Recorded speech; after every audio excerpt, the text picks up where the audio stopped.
Talk Radio. Just setting up Periscope, guys. If you've never watched the show on Periscope before, I think tonight is the night. Go to periscope.com.tv/Iain Lee. We have got some proper psychedelic visuals for you. This is Talk Radio. Late night, Iain Lee on Talk Radio. We have ways of making you talk. Ding dong, ding a dong ding. Come on, everybody, join in.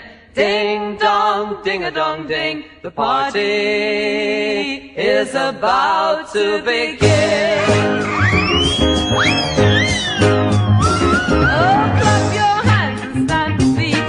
Move along with the party beat. There's games to play and songs to sing. So let the music start to swing. Ding dong, ding a dong ding. Come on, everybody, join in. Ding dong, ding a dong ding. The party is about to begin. Oh, ding dong, ding a dong ding. Come on, everybody, join in. Ding dong, ding a dong ding. The party is about to begin.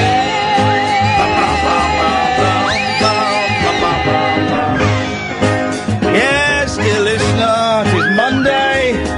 Another week in this soulless, depressing, miserable world where everything seems pointless and it's just so darned miserable, isn't it? But we've got 3 hours of 3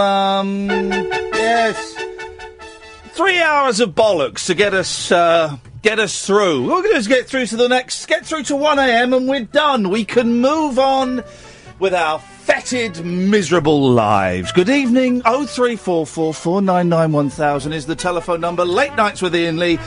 If you're watching on Periscope, we've decided we're going to jazz up the visuals a little bit. And we have bought things for you to look at. You don't want to look at me. You don't want to look at Kath. You don't want to look behind the scenes of the studio. You guys are the MTV generation. You need your visual stimulation. And so if you are watching on periscope.tv/Iain Lee, for the first hour and a half of the show, you will have a £7.99 water feature. There we go, guys. If you're watching on Periscope, this was only £7.99. And can I just say, we currently have just under 200 viewers, which is way more than we normally get. So, when I thought of this last week, I thought we're going to get more viewers showing that than my miserable tear-stained face. And boy, I was right. That's staying there till 11:30. I'm not going to tell you what we're going to swap it with at 11:30. But boy, oh boy, you kids are going to dig it. I just know you're going to dig it.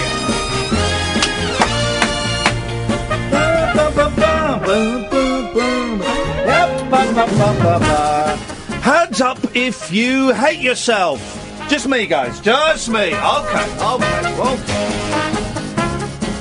So, 0344 499 1000. Lots to get on the show today, including between now and 1 a.m. I'm going to teach myself how to play the banjo. There's a banjo there, a 5-stringer. There's a book I borrowed off my mate Scott 3 years ago. He's even stopped asking for it back, which is good. But it's here, and I will be teaching myself the banjo later on. Oh, and I booked in for a CBT. And bless someone on Twitter, I thought I'd made it quite clear it was the motorcycle training day you have to go on if you want to buy a scooter. I'm doing it on Thursday. And some poor soul said, yeah, I did that when my mum died. It really helped. She meant cognitive behavioural therapy. It was awkward for both of us. Although, really, there was no need for it to be awkward because these things happen. I also had a trans sex worker offer me cock and ball torture. I don't know if it was a freebie, though, so I didn't investigate it any further. Thank you to everybody who came last night to Portishead to watch me. Well, not to watch me, to watch Eddie Large. I was a mere sideshow. It was an absolute... Let me turn that back. An absolute raving success. It held 250, 270 people turned up. I think we squeezed them in. We may have broken all of the fire safety regulations, but hey, that's rock and roll, guys. That is rock and roll, excuse me. And Eddie Large was an absolute... I can see we've got two people on the switchboard who came last night. Eddie Large was an absolute star. We have... Oh, by the way, Catherine's here. Hello. You were there as well. I was. How good was Eddie Large? Gosh, I'm so glad. I wouldn't have missed it, because I'd seen it from the inception, which was the interview on this show. Good film. And then... I'm still thinking about that film. Yep. And then... You know, for it to snowball the way it did into something just glorious, a real celebration. And he was funny! Do you know what the highlight as well, though, for me was? Go on.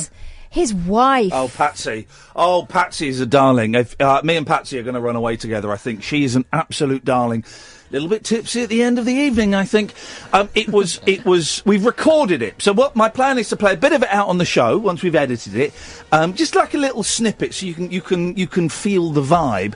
And then if Eddie's up for it, we'll put it on iTunes and sell it, and he can have the money that comes from it. It was a success. He was dead nervous. And here's the thing, right? The first half, he was going to do 40 minutes. He did over an hour. Right? And he was getting huge laughs. And I was sat in the wings watching, partly because it was the best seat in the house, and partly because the stage wasn't very wide, and I was really worried he'd step... I was primed to jump in if he stepped too close to the edge. But he killed them. He absolutely killed them. Not literally, that would have been horrific. But he was hilarious. Proper. Got his first big belly laugh really early on, and it didn't stop from then onwards. Here's the thing. After he'd done his bit, I went and said, right, ladies and gentlemen, we've got an interval, we'll see you in half an hour. I went backstage to the dressing room where he and Patsy, his delightful wife, were. And the first thing he said to me, was I all right? Was I all right? Eddie Large, who had just destroyed an audience with, proper laugh out loud, belly laughs and several rounds of applause, says to me, a mere whippersnapper in the great scheme of things, an amateur, was I all right? I went, Ed! You were brilliant! And I don't think he believed it. The second half was a bit more relaxed. It was me and him having a chat. And we had some clips. My only thing if I were to do it again, to do differently, was I'd have two less clips, because there were 6 clips. It was probably too many. I'd take 2 out. I shortened one as we were showing them, but we showed a bit of This Is Your Life, Got Your Oscar, a couple of sketches. And the interesting thing, Catherine, that I didn't expect was the audience were laughing at the videos. Yeah. People don't normally laugh at videos. They were applauding the videos. The video's got a round of applause at the end. And it was incredible. And the only reason I'd say I'd cut out 2 of the videos is because there wasn't really... everything went on longer than I thought, and I would like to have had more of a chat. But... it was a success. I've posted some videos on Twitter. I'll write a blog about it at some point and put it on iainlee.com. It was a huge success. If you came last night, and I know loads of you did, and do you know what? I can't remember any of your names. There was one kind soul. Was it Steve? Who heard me talking ages ago. It was Steve, wasn't it? Yeah, the guy that works on Horizon. I don't think we're supposed to mention where he works. There was, but there was another guy called Steve who doesn't work on Horizon, and because I think pirating BBC copyrighted material, it goes against all the BBC guidelines. He'd heard me saying that I would like to own a box set of Tomorrow's World episodes, so he raided a library of a certain corporation and burnt me about 6 DVDs of Tomorrow's World episodes. And he said, some of the early... Well, one from each decade. He said some of the early ones are a bit jumpy. I went, what? This is gold!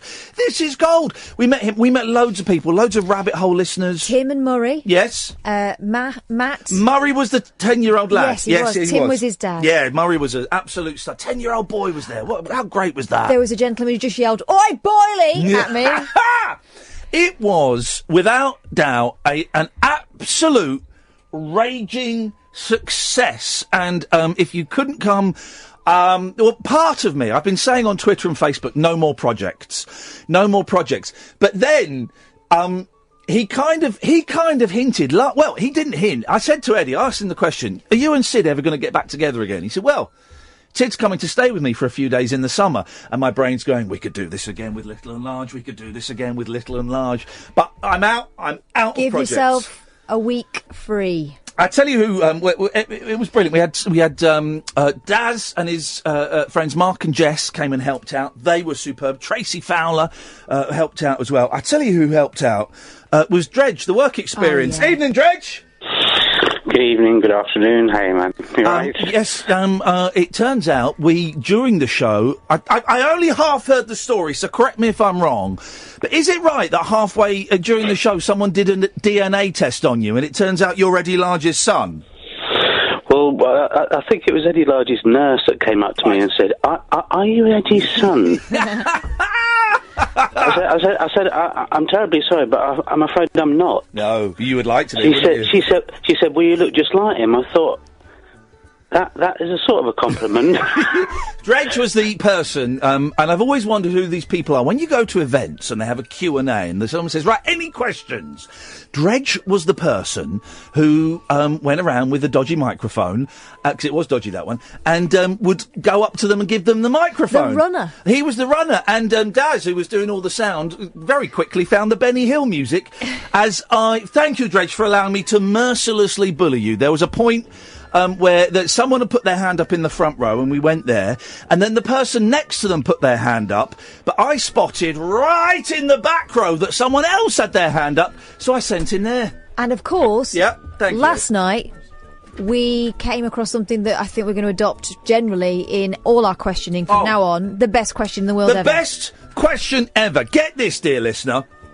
Any questions for Eddie Large? Who's the biggest star you've worked with? Who is the nicest comedian? The question at the back, right? And I'm going to do this for every interview I do now for the rest of my life, okay? Yes, sir. Question at the back. Here, Eddie. Have you ever seen a ghost? Oh, what a question. Wasn't it a great one, John? That was a brilliant question. And then he answered in the affirmative, sort of, didn't he? Well, he said he'd never seen a ghost, but he'd been to Doris Stokes' house. And he was saying that, the things that she had said struck a chord with him. Very personal, yeah. What was funny to me was that when we were, in the rehearsal period, well, not rehearsal, beforehand. Yes, beforehand. when we were, I was cacking my pants. Yes, that period. Yes. You said, Eddie, may I introduce Dredge? And then Eddie sort of says to me, trying to be polite, is it very nice to meet you, Dredge. But he was so nice. That's what I found interesting. He was just really, really nice and quite sort of quiet actually when he wasn't on stage. He was terrified. He was absolutely terrified. After the show, because I know you had a little chat with him afterwards. After the show, he was absolutely exhausted. Right. And he sent me an angry email. So he said, Iain, when I went out afterwards to get a bit of the glory, all everyone could say to me was, "Oh, that Iain Lee's nice. That Iain Lee's funny." I went, "Yeah, it is. That's right. That's respect." But thank you so much for your help last night, John. It was appreciated, and thank you for being good sport with our bullying. We bullied you from the stage, basically. I was slightly nervous because as soon as the thing started, I had this microphone. I was all ready to go. You know, as soon as the thing started, the sound guy came along and took it off me. Yeah. I know that microphone was busted, and I had to use it. But never mind.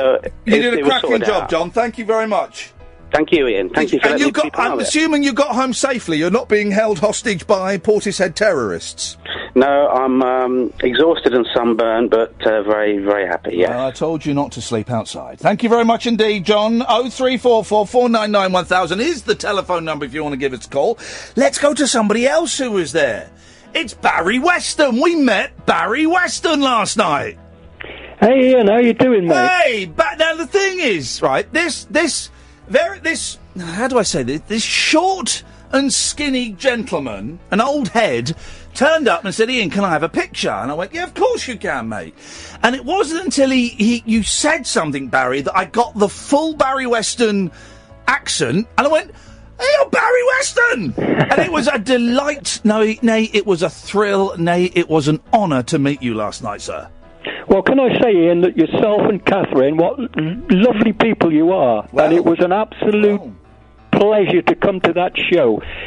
Fair shout to Eddie Large, a real old trooper. Yep.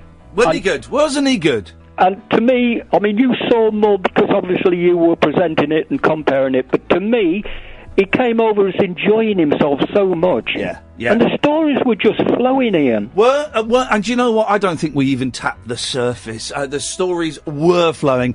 I'm still angry he got a round of applause for the potato clock joke. He got a round of applause for the potato... funny joke. It's a terrible joke. The potato clock joke got a round... I'm sat there going, I can't believe...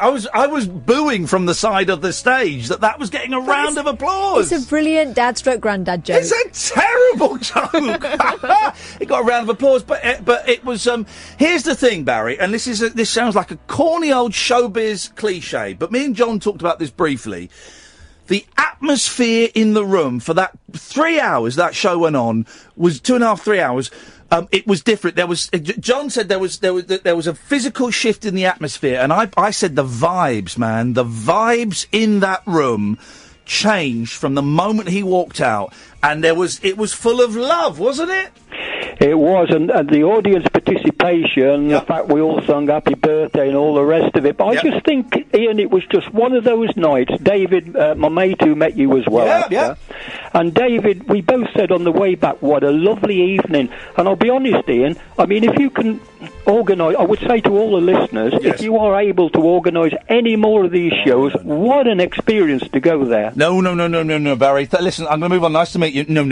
I'm doing no more projects. No more projects for me, dear listener. Saying that, I got one more project. I want to find the roof of this building, and I want to find it tonight. That'll come later on. Dear listener, it's 18 minutes past 10. It's the late night alternative with me, Ian Lee. Catherine's in the studio. I am. Ed's last week. Hello. Yeah, when is your last day, Backstabber? July the 4th. Hang on, when is... I don't know what that means. It's Tuesday next week. So Independence Day, eh? Yep. Yeah. Don't put your headphones on, mate. That's your talky bit done. Thank you. 0344 499 1000 is the telephone number if you want to give us a call. We call you straight back. Late Nights with Ian Lee on Talk Radio. Late night conversation worth losing sleep over. Ian Lee. On air and off the leash. On Talk Radio. We have ways of making you talk. Now, here's the thing. On the way home last night, we listened to... Catherine was in my car. We drove back from Portishead. And we listened to a bit of Howard Hughes. But you know what? His guest was getting on my nerves. Whitley Strieber, who wrote Communion. He just told the most made-up story. By the way, if you want to watch the show, periscope.tv/Ian Lee, we got visuals for you tonight. The most made-up story ever. Catherine, recount the made-up story from Whitley Strieber. He went to the toilet at the airport and it seemed to take 40 minutes and he reckons he was only in for a minute, but he was obviously in there having a poo. Yeah, and he passed out. Sometimes you do. You squint and your head and you pass out. We're all fainted on the lap. But the suggestion seemed to be that he'd somehow been abducted by aliens while he was in the bar. Rubbish. It's happened to us all. Absolute rubbish. So we listened to a bit of it, but it was too much bullshine for even me to take. So after that, I said, Kath, you've got to listen to a bit of the Billy Idol audiobook. Honestly, it is my favourite thing in the world. The Billy Idol reading his own autobiography. I mean, the man is... Oh! I think I might need my brain taken out and rinsing under a tap. Honestly, and I meant to sort out a bit for the show, and I forgot to. So we're going to play a bit at random, but we're going to hover over the dump button because it's quite sweary. He tends to finish a lot of his sentences with "So I thought F 'em."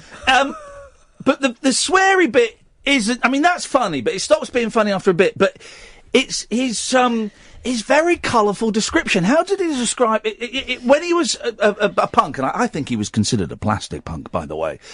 He ended up playing in a lesbian club. How did he describe the lesbians? It was he said that... Lesbians, right? Right. He talked about how me and that... Where was he from? The Bromley contingent. Yep. Found ourselves being inspired by their rebel milk.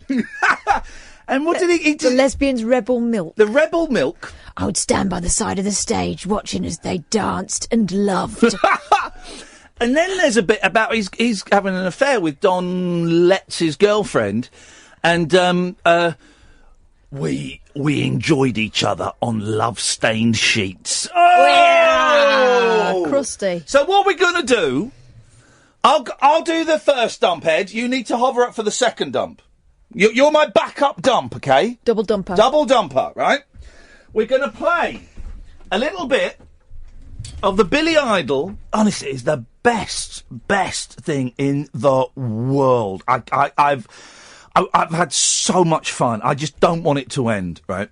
We're going to play a little bit of Dancing with Myself. There we go. The Billy Idol autobiography. It might be there are quite big tracts of it that are dull. So it might be a dull bit. I was trying to take note of the times. Here we go. This might be something. Here we go. This was just starting to get going. But like all the other punk bands, we needed somewhere to play. Here we go. Some place to call our own. The punk scene was growing fast because what else was there? Yeah. The Bay City Rollers? No way, man. Yet there was no authentic, purely punk club run and staffed by punks and featuring punk rock. A place where you could wear your safety pin bondage pants, destroyed T-shirts and crazy coloured hair with pride, bare-faced to the world. Yeah. Looking back today, I can see that punk caught on when it did because it would be the last time there would be a generation gap between parents and their kids. Yeah, man. Where social and political disagreements ran according to age, before today's uneasy détente. Oh. We didn't want to listen to them. Oh, we can't pronounce Calais. I'm doing it now. Calais. He says Calais instead of Calais. We went to Calais. The music of our parents. It was the last time the wants, needs and belief systems of a generation would be so opposed to those of the one that preceded it. Mate, you were in a pony plastic punk band called Generation X, then you had 4 hits. Get over yourself. Oh. We had seen at Louise's what it meant for those lesbian girls to have a place to indulge themselves without judgment. Yeah. After violence erupted during 2 Pistol gigs at the Nashville and the Marquee, the unspoken ban on punk by the London club owners had become doctrine. Oh. Starting our own venue was the only option. I want him to cough. Tony and I had always agreed that a band should have a place to hang out and rehearse. Here we go. If we wanted to play and capture the feeling of English youth at the time, we'd need a home base.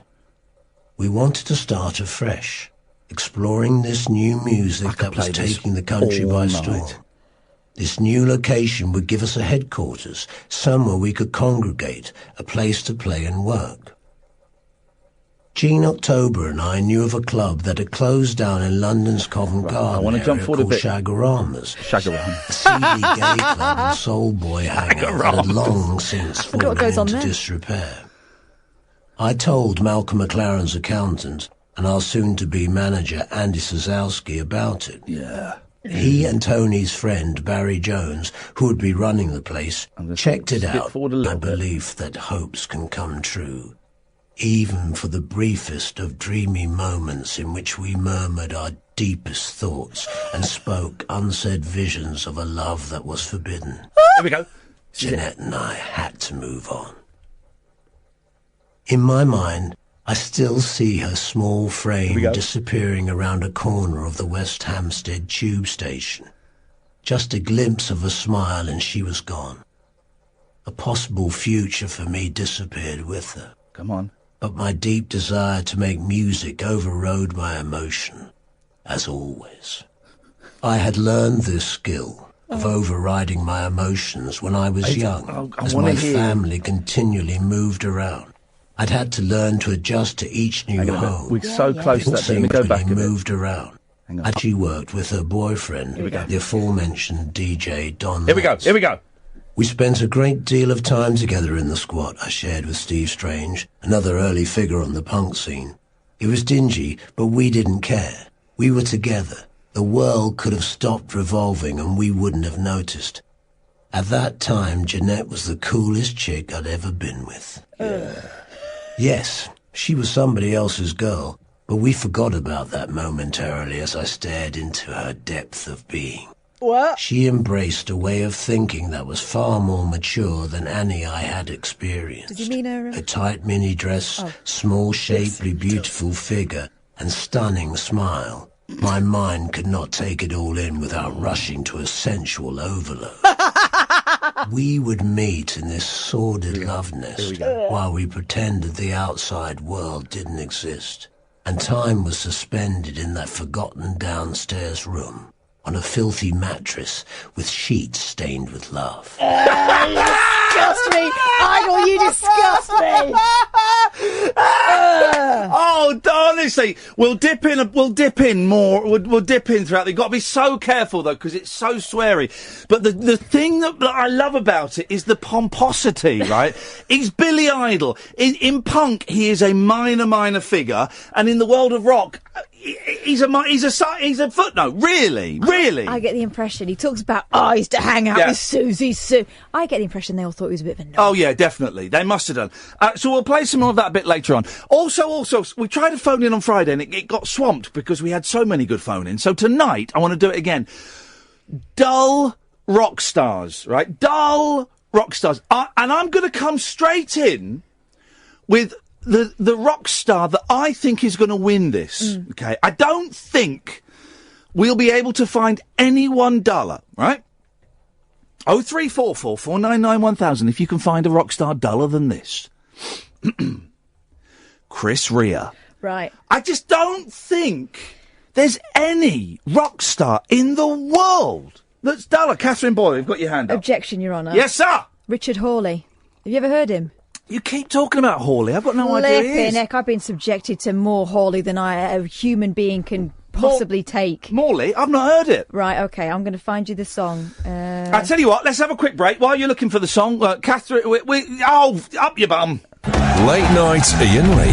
On air and off the leash. On Talk Radio. We have ways of making you talk. Yeah, used to be the Long Pigs. Oh, I like the Long Pigs. The Long Pigs, I like, what was their hit? I don't know. Don't Google this. Don't Google this, because let's work this out. The Long Pigs, my mum liked their hit, and we bought it for her on CD single, and I put it on a mixtape for her. The Long Pigs, I can do this. Right. They weren't, first of all, I need to think what Hurricane Number 1 song was. What was Hurricane, do you remember Hurricane Number 1? It's a good song. It's a boring song, but it was a good boring song. You're going to like him. Hurricane Number 1. All right. Hurricane Number 1. It's something about... I want to say we got to pray just to make it each day, but that's MC Hammer. So, Hurricane Number 1, it was like 0344 499 1000. Google doesn't exist in the studio today, guys, so we're doing this au naturel. It was something like, yeah... This is Hurricane Number 1. Yeah... And I get down and I pray. Are you all right? In the world today. Something like that. Oh. Something like that. I'm sure it was. I'm convinced it was. In fact, hang on a minute. I think I can play it. Hang on a minute. Oh, here we go. I think I know this one. I can play it. I brought this with me. It was something like wasn't it something like...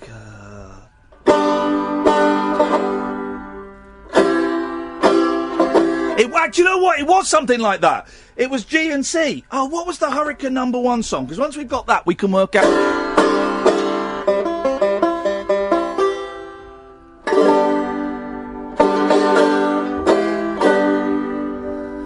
Paul?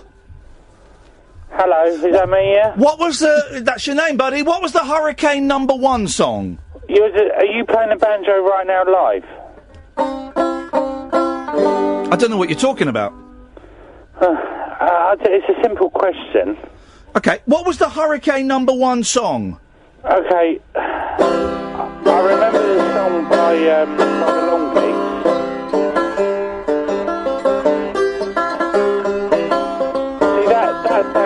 That sounds like the film that Reynolds was in. You know, what was the song? How does that go? I can play that. Dun dun dun. Yeah. Hang on. Yankee Doodle Dandy. Hang on. Right, go away. Shut up for it. Right, we're going to do Julian Banjos, but you're going to do it with your mouth. I'm going to do it with my banjo. Okay. Dun dun dun dun. Dun dun dun dun. Da da da da da da da da da. Hang on. There we go.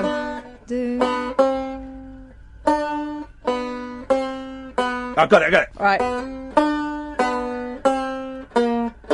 Oh, it's not strung like a guitar. Hang on, I got it.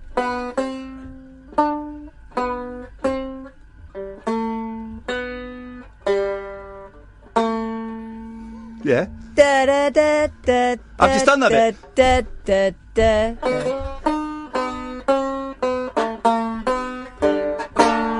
Da, da, da, da, da, da, da.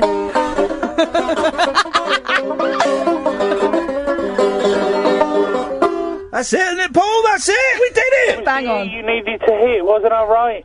No, I'm trying to think of what song Hurricane Number 1 did and what song the Long Pigs did. The Long Pigs did. Oh God, their famous song was called. It had Richard Hawley in it. They came from Sheffield. We want to know the song. She said. I've just remembered it. She said. I've not googled it. I've just remembered it. He's right. He goes. It says screaming it. She said. She said. It was around like the time. You know, we were talking about 1,000 Yards Stare the other day. Yeah. You're not going to be able to play that on the banjo.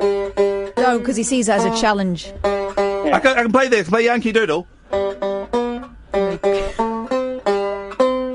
oh God. No. This is your fault, Paul. Oh, sorry. Yeah. I need to go back to his fidget spinner.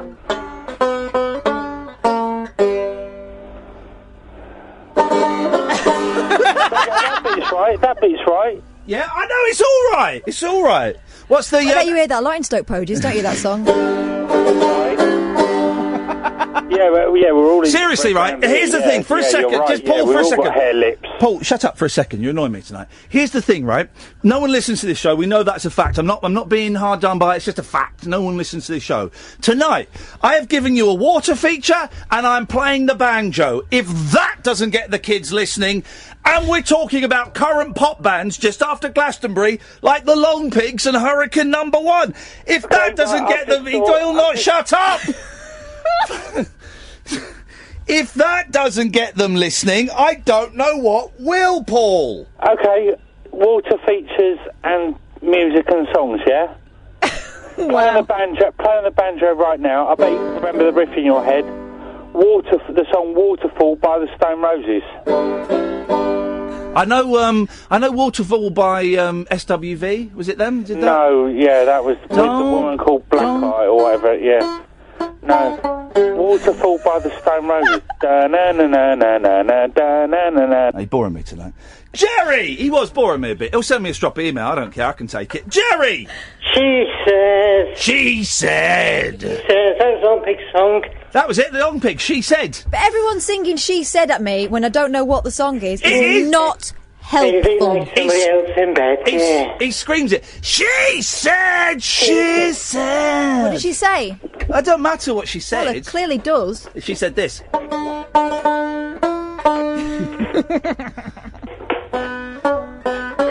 She said.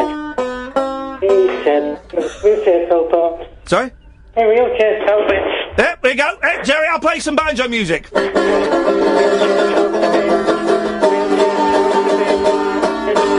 and bits.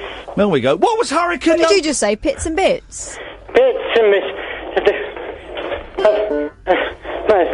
Jerry, can I ask, have you phoned up just to hear my sexy voice so you can masturbate? Oh. Yeah, I'm doing it right now. There we go. Good lad. You. There we go. Have you finished? No. Thanks a lot for calling, Jerry. Bye-bye. Not a clue. Not a clue. I think the banjo has overwhelmed them. Let me just tune up. I think it is a little bit rude twanging when people are talking to you. It was rude of him. You're absolutely right. Here's the thing. Now, here's the thing, guys. Some of you may not believe this. I don't actually know how to play the banjo. They would never know. No, I know. Because I'm one of those guys that if I see an instrument, I pick it up and I get a tune out of it, whether you like it or not. I mean, tune. I don't actually know how to play the banjo. So tonight, this is a radio first, and I swear to God, you wouldn't get Collins doing this. You wouldn't get Ed Miliband. You wouldn't get Miliband, Ian Duncan Smith. You wouldn't get Duncan Barks. learning how to play the banjo live on the. You would not get that on any other radio. You know stations. what this is? It's brave. It's brave. It's uncharted. Dangerous. Nick, name a song with an easy melody for me to pick out. It's difficult because it's not strung like a guitar, so I have to do it on one string. Michael Jackson's Bad. It hasn't got a tune. No. Give me a song that's got a tune. Hang on a bit.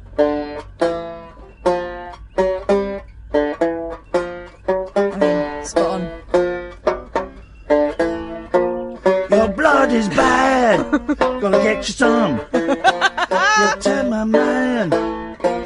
Gonna give you some. Oh. Get to tell you what you got to do now, 'cause you got to let. Who's bad? You. Yeah, there we go. That's rude. That's rude, Catherine. I'm not afraid to take risks. Can you do, yeah. Let's have something, something from Kylie Minogue. Okay, hang on.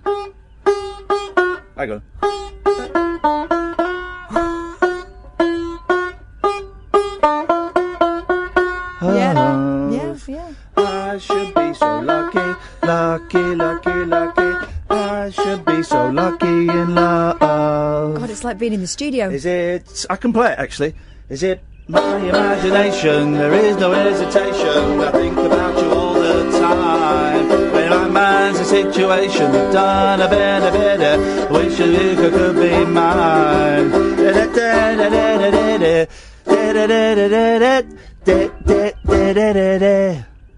Cause I should be so lucky. I should be so lucky in love. Hey. I should be so lucky. I should be so lucky in love. 1, 2, 3, oi! There we go, you see? Piece of cake. Honestly.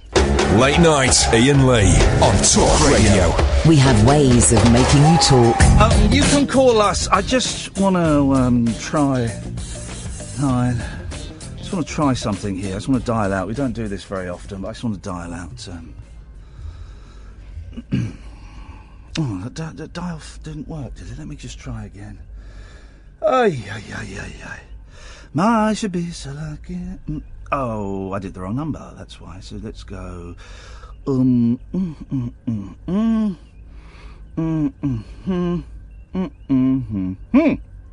Let's try this number. See if this works. Hello. Unfortunately, no one's here to take your call at the moment. Please call back during business hours. No, you can't leave a message. Who's that? Let me try another one. Hang on.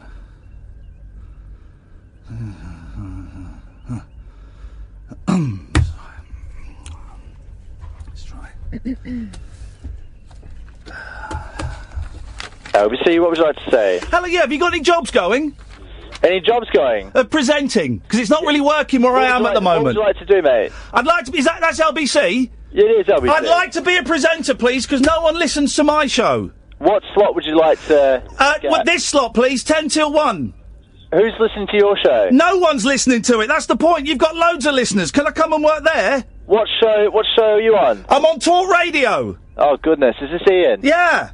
Can I come and please let me come and work there, please? Ian, what are you doing ringing us? I've got no listeners, dude. You've got loads of listeners. Let me have some of them. Ian, thanks very much for your call, mate. All the best to the Thanks show. a lot. I guess that's a no then. He was nice with me. I guess that's a no. Here's the thing I found out. If you don't ask, you don't get. And I just asked LBC for a job. They said no. CJ! Hello. Hello, CJ! Right, I'm trying to do my bit to help here. Yes. So I've got Periscope up. Yes. Of the show, and I'm... Are you enjoying the water feature? I love it. I'm broadcasting your water feature. Are you periscoping my periscope? I'm periscoping your scope, but periscoping my water feature. Oh, this is... Can I just say, for those of you... I know so many of you have asked, the water feature that we're using on Periscope, you're going to be amazed to find out it runs on AA batteries, and it only cost me £7.99. Now, the water is not included. I found that in the office, but it is working, it is functional. You've only got another 45 minutes of that before we swap it for something else. Water features are the future, CJ. It's beautiful, and to make it more confusing, I'm streaming it also live. on Facebook. Streaming. Oh, streaming. That's a joke. Of both of them. He's streaming the streams. Don't cross the streams. Streaming the streams of the water feature. Streaming the streams. Don't cross the streams unless you need to get to the other side. But it's getting confusing. But we've got views on the Facebook. We've got views on my Periscope. Wowzers. We've got 4 Periscopes going, I think. There are eyes everywhere, CJ. I can't believe. You listen, CJ, you just heard me funning up LBC there. When he politely got rid of me, and boy, he was very polite. That's a lesson to everybody who works here. That was manners. Do you think he really was trying to get rid of me, or was it code for come in tomorrow at 11 and we'll see what we can do? From a psychological point of view, that's going now. He wants you to be there now for an interview. Yeah, you're right. Thank you very much, CJ. He's right.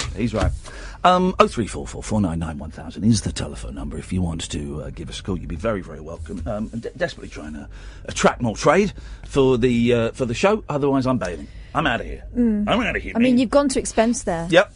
Some expense has been spared, but you've gone to some expense. £7.99, and I've got to say the viewing figures have dropped below 90. But that's the fact that they went up as close as 200 says to me. Wait till 11:30. Oh boy, oh boy. Wait till 11:30. It's shift change, guys. We are changing the shifts. Only the strongest will survive. Only the strong. Hang on. Thank you, Tom. Only the. Oh, I know it. I had it. Only the strongest will survive. These days you barely gotta make it out alive. I say now.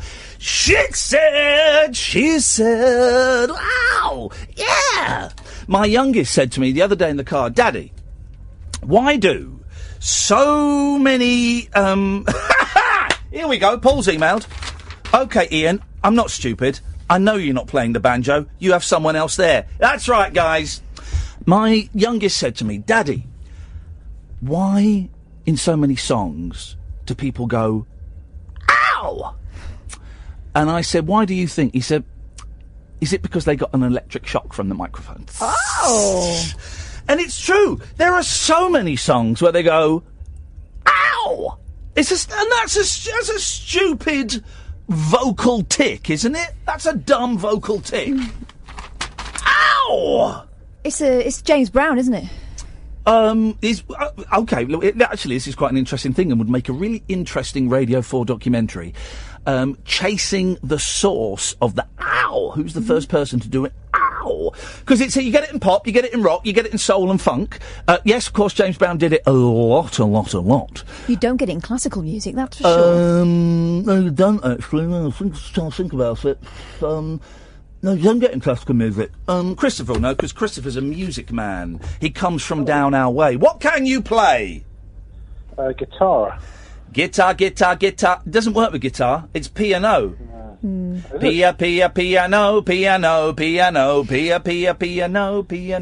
But there is a bloke that goes pa. Well, can he only in that song? Can it only be people? Can it only be instruments of 3 syllables? Pa, pa, piano, piccolo. Piccolo, yeah. It's piccolo, isn't it? Yeah. I think that the music man is great, but he can only play instruments that have got 3 syllables in. There are limits. Hey, Big Chris, what you got for us, man? I've got an idea on how to generate some more listeners. Oh, thank God, dude, because we got lunch with the boss tomorrow, and honestly, we've got lunch tomorrow at 2 with the boss.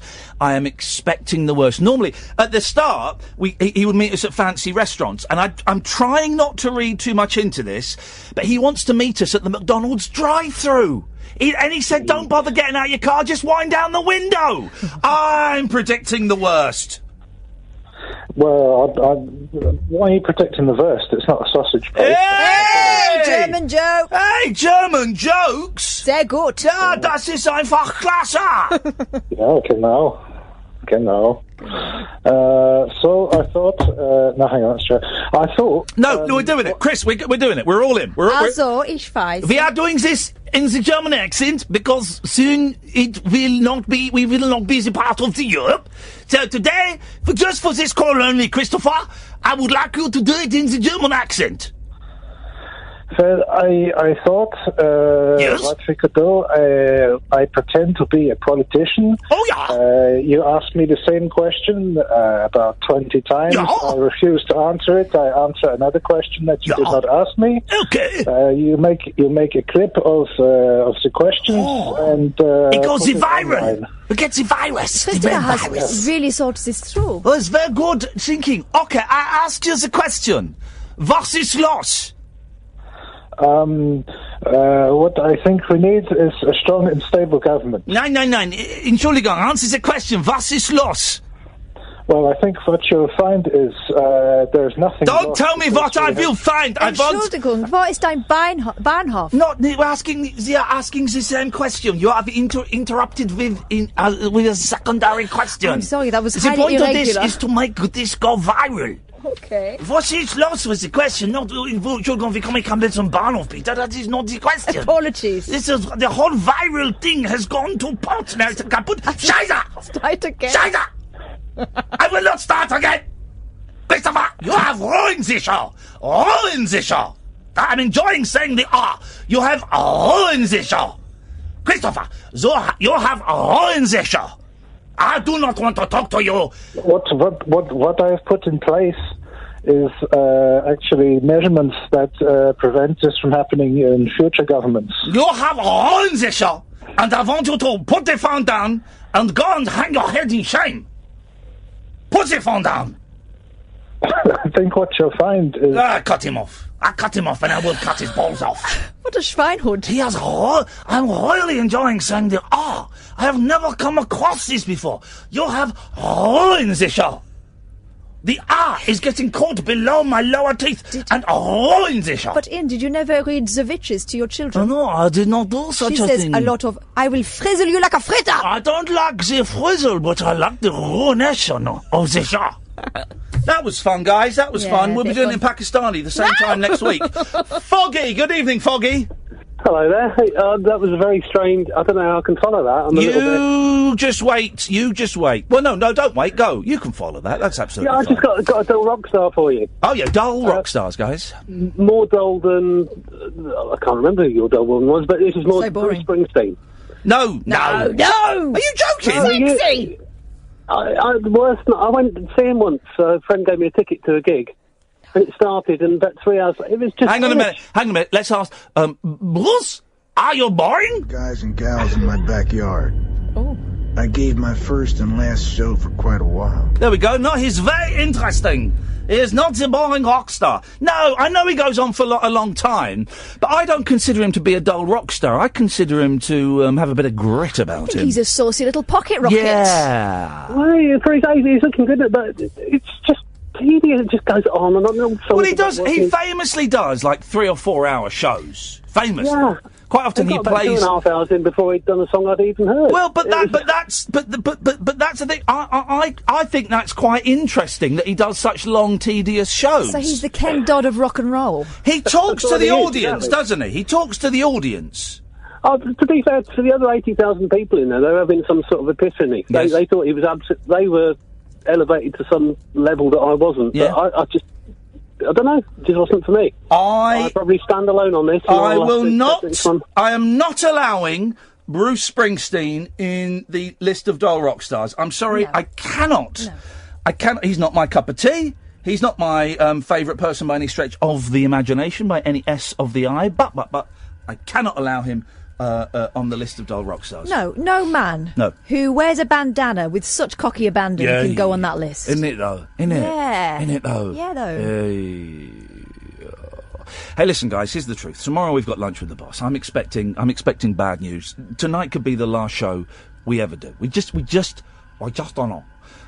So, shall we, guys? Shall we go for it? Will you join us? I hope it's not the last show, because next week Luke Haynes is going to come in and be the house band. He's going to be my Paul Schaefer. That's the plan. That's going to be a psychedelic mess, if ever there was one. But if tonight is the last one, it's been a pleasure serving you. We are here to serve, as one giant bellend once told me. You're here to serve, darling. You're here to serve, and you should be grateful for the job you've got. You're here to serve, darling. Okay, thank you, you nut job. It has been a pleasure to serve. Let's go out in style, guys. Let's go out in style. If you want to call in, 0344 499 1000 is the telephone number. If you want to give us a call, here's the thing. We call you back. What can you talk about? Well, you can talk about anything you want, but the things we have tossed out so far are dull rock stars. I'm taking requests on the banjo. Can somebody phone up and sing the Hurricane #1 song, Only the Strong? I had it. I didn't have it. I taped it. When I worked at a radio station in Milton Keynes, I taped it. I would go and sometimes tape some of the stuff. These days you gotta kill. I know the words. You've got to kill yourself just to stay alive. Oh. Wow. And then Hurricane #1 split up, and two of them became half of the new Oasis. Oh. Gem and Andy Bellend. Giggsy and Bonehead? No. They left Oasis. These two joined Oasis. No. Yes, what are you talking about? So where does Richard Hawley come in? Oh, God, I wish he didn't. I feel I've peaked a little bit too... Saw the banjo twanging. Too early. No, it's not. It's, I just can't stop thinking about tonight's episode of Naked and Afraid that we watched. Well... I'll tell you what we'll do. We'll take a break. We'll go to the news. When we come back, I'm going to play a bit more Billy Idol, because I love it. We'll hover over the dumb button, guys. You can call in, of course. I'm just saying this because no one's calling in. You can call in. 0344 499 1000 is the telephone number. And then I'm going to go and try and find the roof, because I want to see if it's possible to get up onto the roof of Talk Radio Towers. I just want to... I just want to see, on what could be my last day here... I was going to say, should we see what happens tomorrow? No, I think we do it first. I haven't got... I'm just going to go... I just want to see if I can find the entrance. I'm not saying I'm necessarily going to go through the entrance. I know you, and if you find that entrance, you're going in. I'm gonna see if I can... Let's just see what happens if we... Let's try and find the entrance, and then we'll have that discussion. Late Nights with Iain Lee on Talk Radio. Late Night, Iain Lee on Talk Radio. We have ways of making you talk.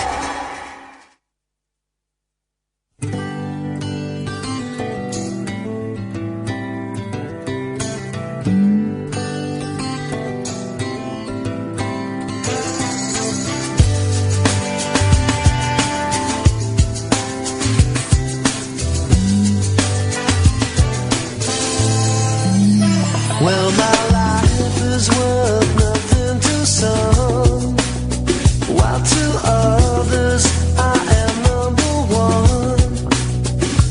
And it can be so hard to know when to try, when to give up and go. Now this feeling is reeling me in. I can feel it like it was my skin. In my head I'm repeating the rule. Pain is easy, pleasure is cruel. I tell you, only the strongest will survive. These days you'd rather kill yourself just to stay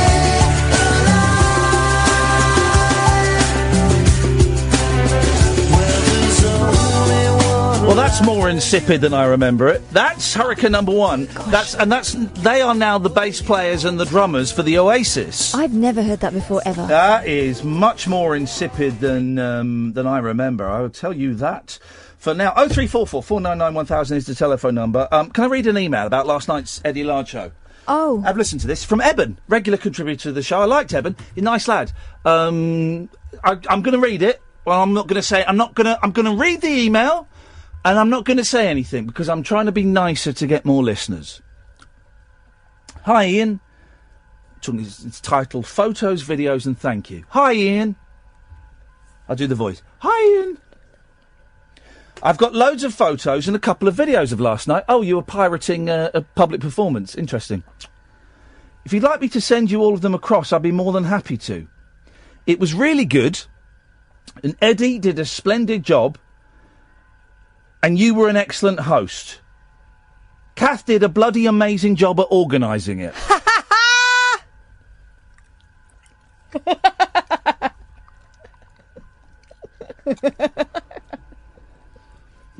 I did. It's as if I didn't do anything at all.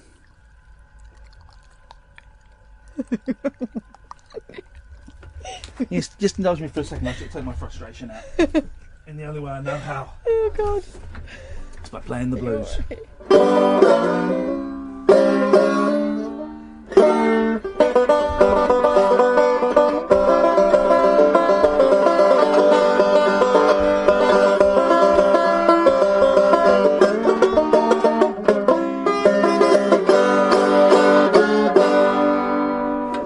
That's better. Music. Music is the doctor. Makes you feel like you ought to listen to the doctor. Evening, Matt.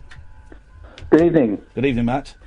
I'm delighted to hear that you're considering... Dump that. Say no more. I've dumped that because I don't... Thank you for the idea of the roof.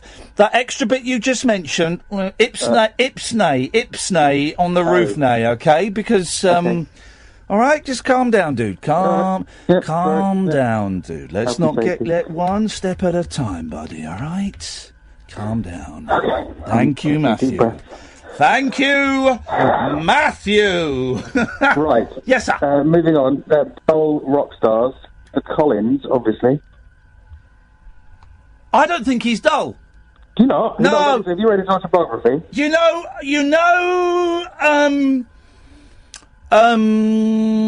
the fact, we mentioned him the other day. Yes. He had to cancel. Yeah. He had to cancel the rest of his tour because of us. Isn't it? Curse. But listen to Ray. Right, listen. Hang on. Listen. Hang on a minute. Listen to Ray. Ray says, "What's all this persistent toss about losing your job? Where is the evidence? Stop being a downer. Kiss my chuddies. Here's the evidence. No one listens to this show. There's the evidence, Ray. There's your evidence. Stop being a winker." No, I'm not going to allow Collins on the show. Too easy, Matt. Cheap shot there. No, I think I've read his autobiography. I've done my research. Cheap shot. Not a page turner. Cheap shot. Which bit did you not like? Cheap shot. Was it the bit where he met Princess Diana? Yeah, that was boring, and everything else about it was boring as well. Cheap but hey, what can I say? Cheap shot. Finally, a nice song for you to play on your banjo string. Oh, yes, of course, Ray. Please. Some people are angry that they're saying it's not tuned up, but it doesn't need to be tuned up. It's more real this way. It's more rustic. There we go. What would you like? The theme tune to The Hitchhiker's Guide to the Galaxy. How does it go? You got to sing it first. Well, it's an Eagles song, which I can't remember the name of, but it goes. Oh,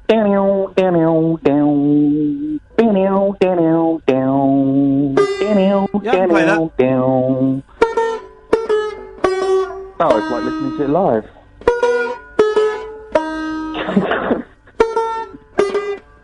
Set me a challenge next time, Matt, will you, mate? Blimey. Yes, Paul. Hip, hip, hip. Hip, hip, hip, Paul. Paulus. How are you, pal?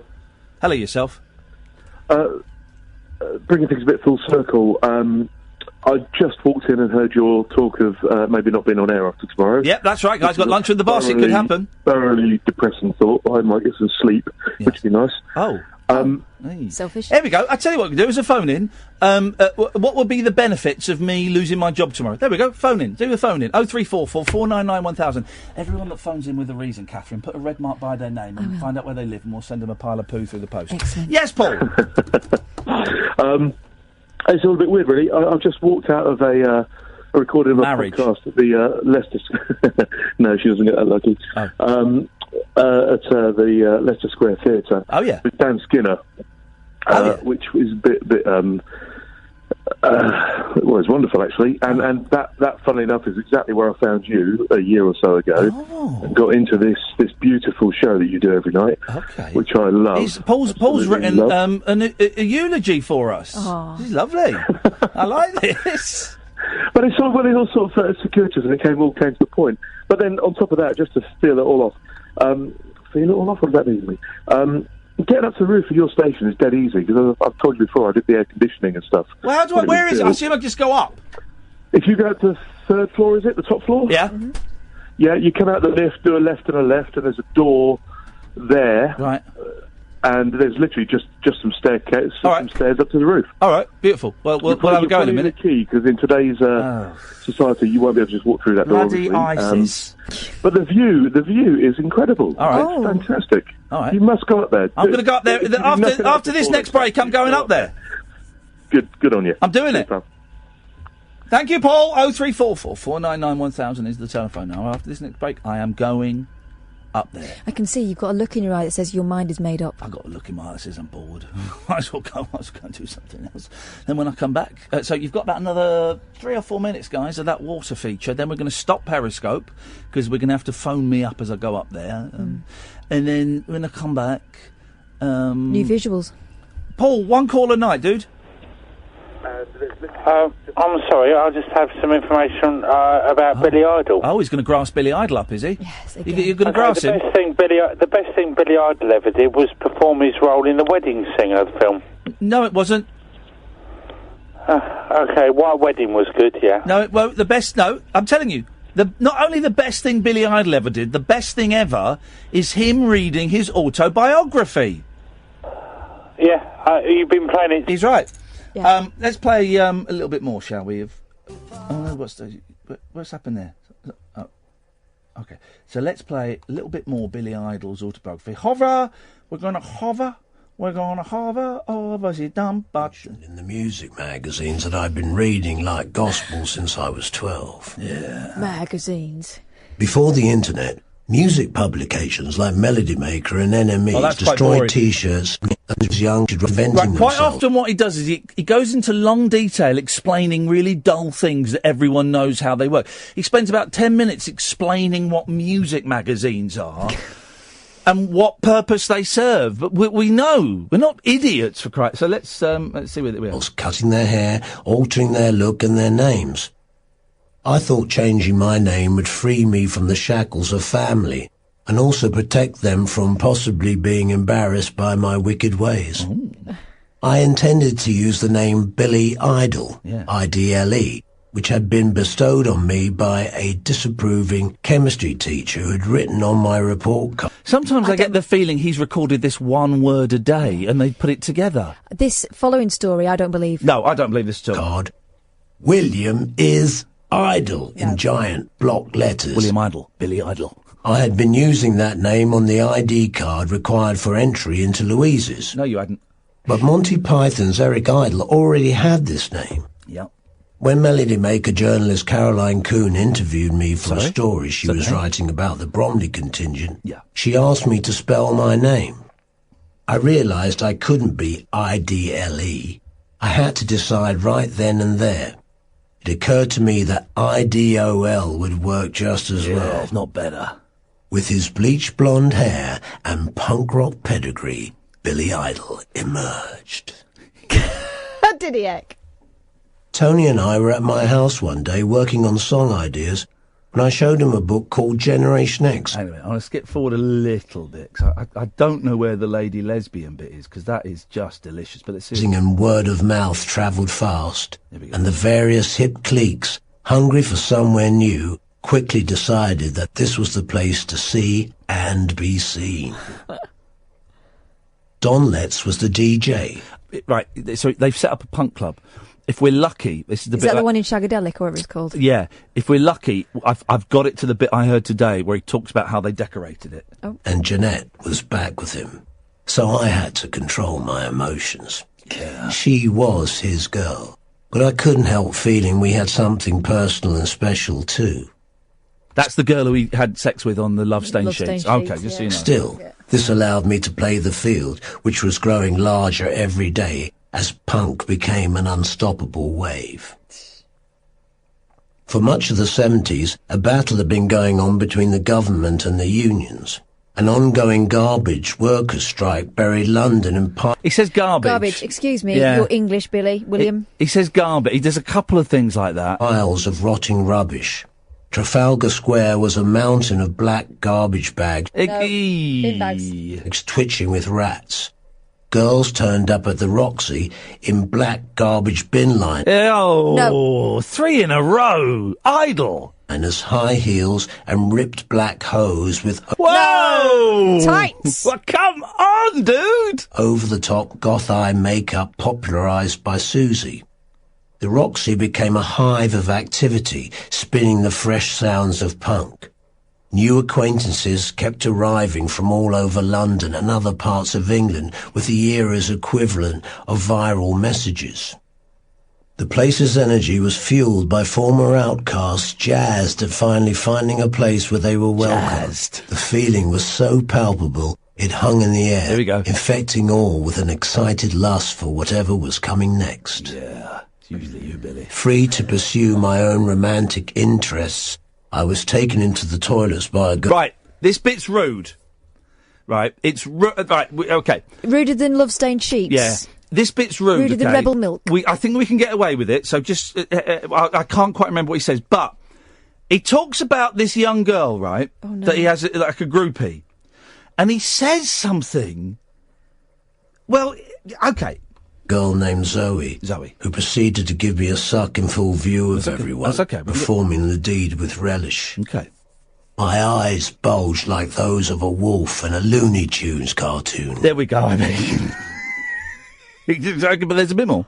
As the orgasm overwhelmed me. There we go. We'll stop it now. I think that's enough of Mr. Idle's misdemeanours. Sorry if anyone was offended by that, dear listener. 0344 499 1000. Late nights on Talk Radio with Iain Lee. The wild man of late night radio is back. Iain Lee on Talk Radio. We have ways of making you talk.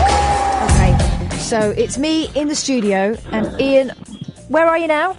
Yo. I'm just going up the stairs to the third. Oh, it's going to be locked. Look, I can see. There's the door, and it's locked. Right. The bosses are up here, aren't they? No, the bosses are down. Well, who's? That's advertising up there. Hello. Were they not? Well, so what floor are the bosses on? Where might I find a key for the roof? Well, go and have a word with the reception. That's not a bad idea, actually. It's the best idea. So here's an interesting thing: that the radios up on the third floor are tuned into Talk Radio. Oh. So someone's listening. All right, I'll go down and. He's not going to give me the key, though, is he? Well, you'll have to come up with a cunning ruse. Well, I'm just seeing if there's any other way round. Say you've kicked your football up there or something. Where does this door go? Oh, that's, it's all locked. Let's get out the window. No, don't go out the window. All right, mate, calm down. I was just looking at an option. This is the thing, you know. We've got... How do you pick a lock? 0344 499 1000. How do we pick a lock? Because, it's got to be pickable. It's through there. Look. Oh bugger! That was going to be. That was going to be awesome. Oh, look, this is only the first hurdle. We see what happens tomorrow, and we pick his pocket. Yeah. All right. Well, you'll have to be a honey trap. Okay. Well, again. Be a honey trap. He's not going to bring. He's not going to bring the key. Of course he is. What? He's going to bring the key for the roof with him? Yeah, on a jailer's belt. Let me have a... John, how do we get up on the roof? Does anyone know where the key is for the roof? Reception have got it? Oh, sweet. Right. And will they give it to me? You sure? All right. Boily. Well, listen, you're a professional communicator. If you can't convince them to part with that key... I said a boily. Here's the other plan. I've got a plan B, right? Yeah. If asking them straight out and they say no, it doesn't work. Yeah. You take your banjo and you play some sweet, sweet music until they relent. Oh, and seduce them, yeah. Yeah. Hang on, play it cool. Hold on, have you got the key for the roof? And am I allowed to have it? This is an situation. There you go. Oh, I can see a pile of keys. That one there. Thank you, man. That guy. I got the key. I totally got the key for the roof. I totally got it. I totally know which security guard it was that fell for that. Ian. This is the best day of my life. Ian. Yeah. Do not do anything random up there. Well, I think the acid is starting to kick in now. Oh, baby. Oh, shit. Sorry. Well, this is frustrating. Oh, no, what? I've opened the door, but there's nothing there. Oh. It's all sealed up. They've sealed it up. There's no light. Let's put... What is this? Oh, shit. Oh, boss. I'm out of breath. I'll tell you what it is. You open the door, and it looks like they've recently put in...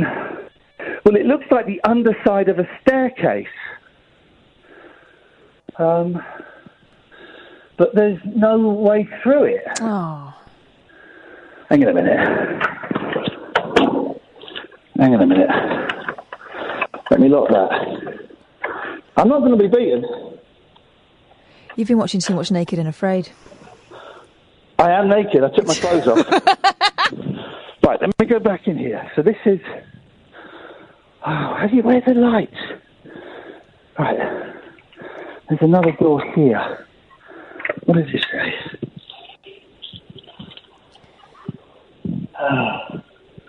I think this might be it. Hang on. Oh, I've got to turn the light on my phone. Oh. I'm in. What are you in? What can you see? I've gone up the stairs.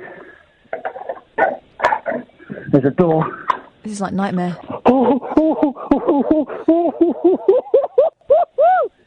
Yeah! Yes, let's be having you! I am on the roof! No! I am on the roof! Oh, baby! Baby! Kath, I've done it! Well, so I hear. Oh. Take a picture. Okay, I will do. This is sexual. In fact, I am going to have to leave my mark. Oh, no. I said don't do anything random up there. What's that thing they call cottaging, where... Oh, God. No, is it cottaging where you put something in a box and then you... No, that's geocaching. Geocaching. Oh, God. Well, that explains the other day in those toilets. Anyway. Embarrassing. Right, okay, this is great. I'm on the roof. I'll take a picture. I'll drop the key back off and I'll be within about 10... Be within about 40 minutes. No! Okay, Kath, thanks a lot for your help. Bye, Kath. Oh, God. Across the UK, online and on DAB. Late night, Iain Lee on Talk Radio. We have ways of making you talk. You're listening to Late Nights with Iain Lee. Ian is replacing the keys, giving them back to the security guard. I have no idea what he plans to do now that he knows he has access to the upper regions of Talk Towers, but we're going to be in so much trouble. Again. So, stay tuned for that. We will find out soon. Surprise, surprise, we've had an email through from Paul in Stoke Poges. I'm going to leave that for Ian to read out because he's going to absolutely love it. So that's what's happening tonight on Talk Radio. It's all going off. Currently, we're looking at some superb visuals. You can't see them anymore because Ian's got his phone, but in about 4 minutes' time, we'll be replacing the visuals on the Periscope feed. So make sure you go to periscope.tv/Iain Lee, I think is the place to go for that. If you want to give us a ring, 0344 499 1000 is the telephone number. So that's all the admin done. Do you want to have a listen to what Paul's had to say? I mean, this is just the usual, to be honest, but let's read it out anyway. Here we go. Hang on. Ed, put your mic up. How do you read the whole thing? Because you know it goes on. Hang on. If you click the edit button on the right-hand side. Press clear. Yeah, I did that, and then I pressed clear by accident. Press the X then. Oh, hang on, yeah. Okay. And then press edit again. Okay, edit. Yeah. And then I can just see the bottom of it. How do I pan up? Oh, hang on. That may be tricky. Hang on. No. Oh. Let me pop in there. Yeah, come in.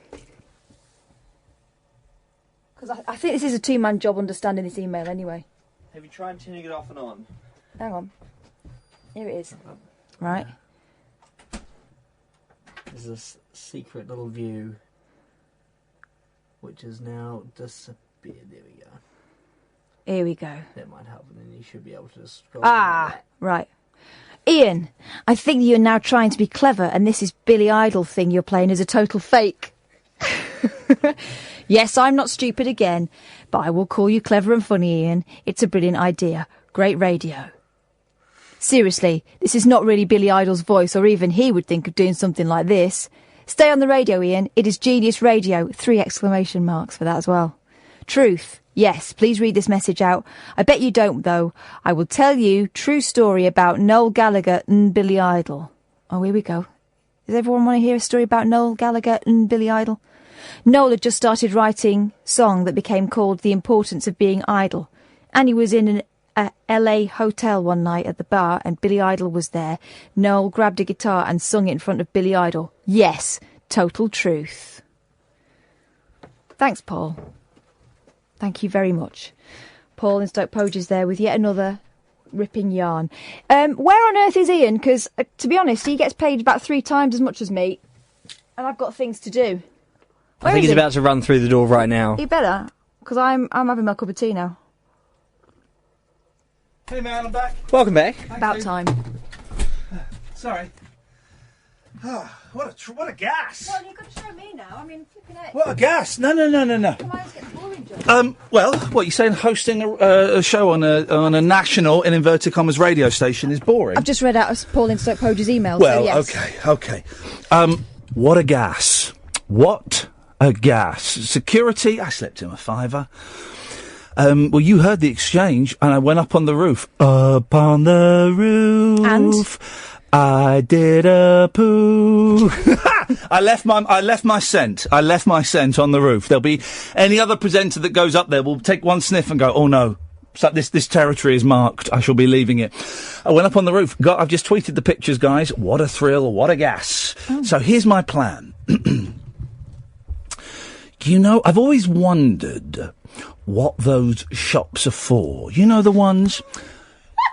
Those pictures of you on the roof. Up on the roof, mate. Like a 14-year-old. Yeah, I couldn't believe it. Those shops that sell fireworks all the year round. Oh, you can't. I've wondered what they are for. Well, now I know. They're for the roof of this building this week. We'll have a fireworks display. You can't. What? Tell me why. Current climate. Right. Several things I'd like to say to that. First of all, if we can't set off fireworks when we want to, then ISIS have won, right? If I let off a Roman candle, no one's going to think it's a homemade bomb. They're going to go, what's that bang? Oh, it's fireworks on a tall building. No one's going to think. No one's going to think unless there is a way. And I don't know. You can buy a firework that when you explode, it does the black flag of ISIS. I don't know. I wouldn't want to buy that. No one's going to think that it's ISIS. What's wrong with a few sparklers, man? Because here's the thing, right? This show ain't got any listeners. We know that. Yeah, I phoned up LBC for Christ's sake, and no one's mentioned it. So this show hasn't got any listeners. So we need to send off distress signals. And as we all know, distress signals are fireworks that you fire off into the air so people know you're there. It will be infinitely more advertising than talk radio has done for us thus far. Mm. Apart from that one billboard where I wasn't on it. The billboard where we were told when the show started, there's a billboard, you can type questions on it, it's electronic. We gave them a question, have you ever fallen down a well? They wouldn't let us, would they? It's too long. It's too long a question to put on the electronic billboard. And then they wouldn't let us put, well, have you? You can't put that on there. No, can't do. So fireworks on the roof is get people talking, get people looking, get people calling the police. Why are they going to call the police about fireworks? Nuisance, innit? Oh, there we go. I tell you what we'll do. We'll put it open to the listeners, right? Oh, because they make all the sensible decisions. Yes, of course they do. What do you say about these people? What do you say about these people? What is it you say? I don't understand what you say. What do you say about these people?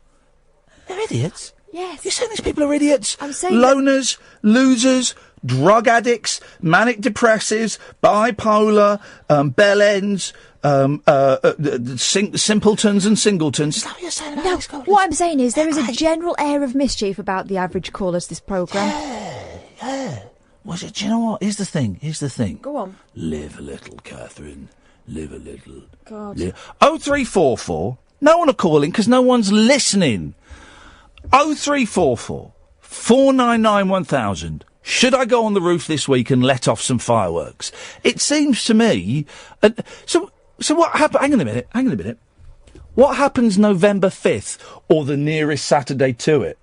My day, they went off on November the 5th, even if it was a Tuesday. But now we do it the nearest Saturday to it. What happens then? What happens in Diwali? Eh? What happens next time we have a Diwali? You say, well, oh, I'm sorry, Sikhs. The Sikhs aren't going to stop it because of the Islamic terrorism, are they? The Sikhs are going to go out and go double the fireworks for Diwali. So, if they can, then I can celebrate a British man, Spanish technically, who wanted to blow up the Houses of Parliament being caught. He wasn't Spanish.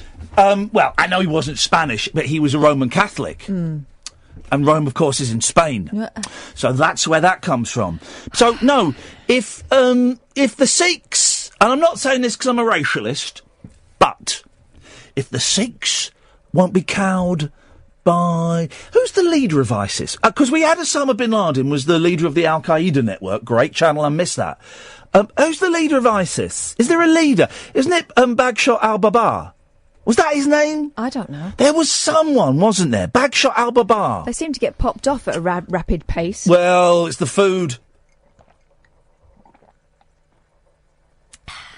That's better. I will be celebrating Diwali with all of my Sikh brothers and sisters. And I hope that they and all the Muslims will be celebrating on Fire Night on the nearest Saturday to November the 5th. Sometimes a Friday. Because if they don't, they're not welcome in my country. Oh, God. And it will be a nice little test on this one day this week of whether I can buy fireworks for the thing.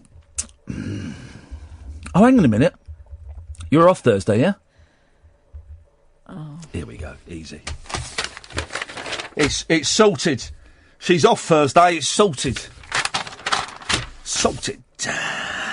I would like to have a job to come back to on Friday. I don't think we're going to have a job to come back to tomorrow. I don't think we're going to have a job to come back to tomorrow. Boom, chicka, boom, chicka, boom. Yes, Julie! Ian, this is Julie, but I'm from Bromley, so us in Bromley, we find that you have to let off fireworks. It's what the Bromley contingent do, and you should just do it. Oh, I wonder what was wrong with your voice. It's Julie Idle, Billy's older sister. What you missed while you were upstairs Yes. on the roof was that Paul in Stoke Poges reckons he's seen through your ruse of the made-up Billy Idol voice. He reckons it's not Billy Idol at all. Well, so hang on a minute. He thinks there's a professional banjo player in here playing the banjo, that's not Billy Idol reading extracts from Billy Idol's autobiography. And I bet he thinks I didn't go up on the roof either. I'm sure he doesn't. What an absolute pudding. People like that make me want to puke. You know, you make me want to shout. I love the Billy Idol. It's brilliant. It's good. I tell you what we'll do. Well, in a bit, I'll flip, because I've only got to about 3.5 hours. And it goes on for, let me see how long it is. It's going to be a long one. Oh, it's 12 hours, 13 minutes and 8 seconds. So, I'm gonna jump forward in a bit to a bit I've not heard. Of course you are. Of course he is, isn't he, Paul? Oh, man alive. It's fantastic. And I'm so sorry you're not getting listeners. I tell everybody about it.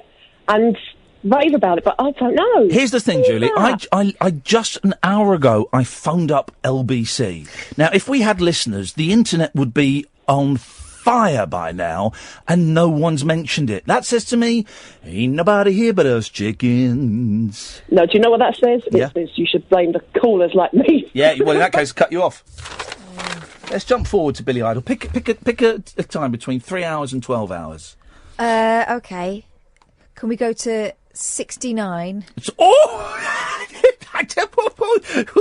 Well, with this book, you'll have to narrow it down a little bit more than that, young lady. 69:22. Well, that doesn't mean anything. 69:22. All right, 1 hour. It goes 1 hour and 22 seconds. Right, so you want to go back to a bit I've heard already? Well, they haven't heard it. Yeah, but I've heard it. I want to pick a random bit. Don't give me 69 hours, did you say? No, 69 minutes, you... Yeah, well, you're an idiot. Oh, God. Give me a time. No, I gave me the time. Right. It's my choice. 7 hours, 11 minutes, 11 seconds. Oh, 11, 7, 11, 11. Ooh, here we go. Let's see where we are with this. Why, I don't despise. Now, all I can do is love what was once so alive and new. Huh? But it's gone from your eyes. I'd better realise. The recording of Eyes Without a Face went well. Steve came up with a blistering guitar riff for the middle of the song that added a whole other dimension, rendering it more than just a ballad. I improvised a rapping part to go over the top. Rap was everywhere in New York at the time, in all the discos and clubs, so it made sense after my croon to start talking streetwise over Steve's supersonic barrage of sound. Hang on a second. And continue. I thought to myself, this album's getting really exciting. Oh. I wanted a deep bass groove like those Sly and Robbie reggae records Stop I a minute. loved. That sounded like Rick Mail. This album's getting really exciting. Well, it certainly isn't Billy Idol. But it was difficult to get that. We tried quite a few bass players before we found a guy who played for the Broadway musical Dreamgirls, a cube of... Boring. Jumping forward. I was coming to in a bath in cold water. Oh. Why won't they let me sleep, I wondered. All around me, people were screaming, hitting me, ripping me from my dreams, from the abyss of the overdose I'd taken. Billy. Somebody came into the room, opened a blind, and saw that my lips had gone blue. I was dying. As they tried to save me, I kept thinking, let me sleep, let me dream. I don't want to awake. I am an emperor. What? But they took me to the roof and walked me around and around for hours. See, roofs can save lives. I'm saving lives by going up on that roof. Just to stop me from falling into death. Yeah. Quite serious, this bit. Yeah. As I continued my dance on the edge, idol mania was sweeping the world. No, it won't. Hang on a second. Got a book here of rock history. Let me just flick through this. Hang on a second. E, F, G, H, I. No, Idolmania is not mentioned in there, almost as if he's made it up. After the UK, it was on to Europe, Australia, Japan and New Zealand. The album and singles took off seemingly everywhere, thanks to MTV's expanding international penetration. Oh! Billy! We received gold and platinum albums from many territories. Now, here's the thing. He can't say the word many. And he says it a lot in this book. He doesn't say many. I'm going to go... So that's 7:50:07. So I'm going to go back a few seconds, because I want you to listen. This is going to be really fiddly to do on here. Let me make it... Hang on a minute. Let's make it a bit bigger. And I just want you to listen to how he says... Oh, it's so fiddly. Oh, I can't do it. I can't do it. Tell him what he says. Money. How money? Money. Here we go. You got a 2-minute run up. And a friend got out. What he said was, very strong Persian brown heroin. Oh, Billy! All of us did a line. Put that very strong Persian brown heroin away. And everyone nodded out except our host and me. So we did another line. Billy! I remember doing 5 more lines. Don't do drugs, or you'll end up sounding like Billy Idol. A knob. Before I touched the face of God. You never. All went black, and then began wild dreams of a pleasure palace. Oh. As king, I had set it up with warm surrounds, waterfalls, greenery, and sexual delicacies. And Right, hang on a second. Water features. He's on drugs, touching the face of God, and he's thinking about water. Ground force. Water. inside a dome peopled with lovers whose naked open lovemaking was de rigueur. De rigueur. There I smoked my pipe, anointed with the best oil, surveying the scene. A Chinese opium dream. A pure sleep of the gods overcame me. But soon the water sounds increased and streamed down. It does sound like he's recorded it in his lavvy. Yeah. Doesn't it? Down onto my warm, naked body. Yeah. A flood of water caressed by sin.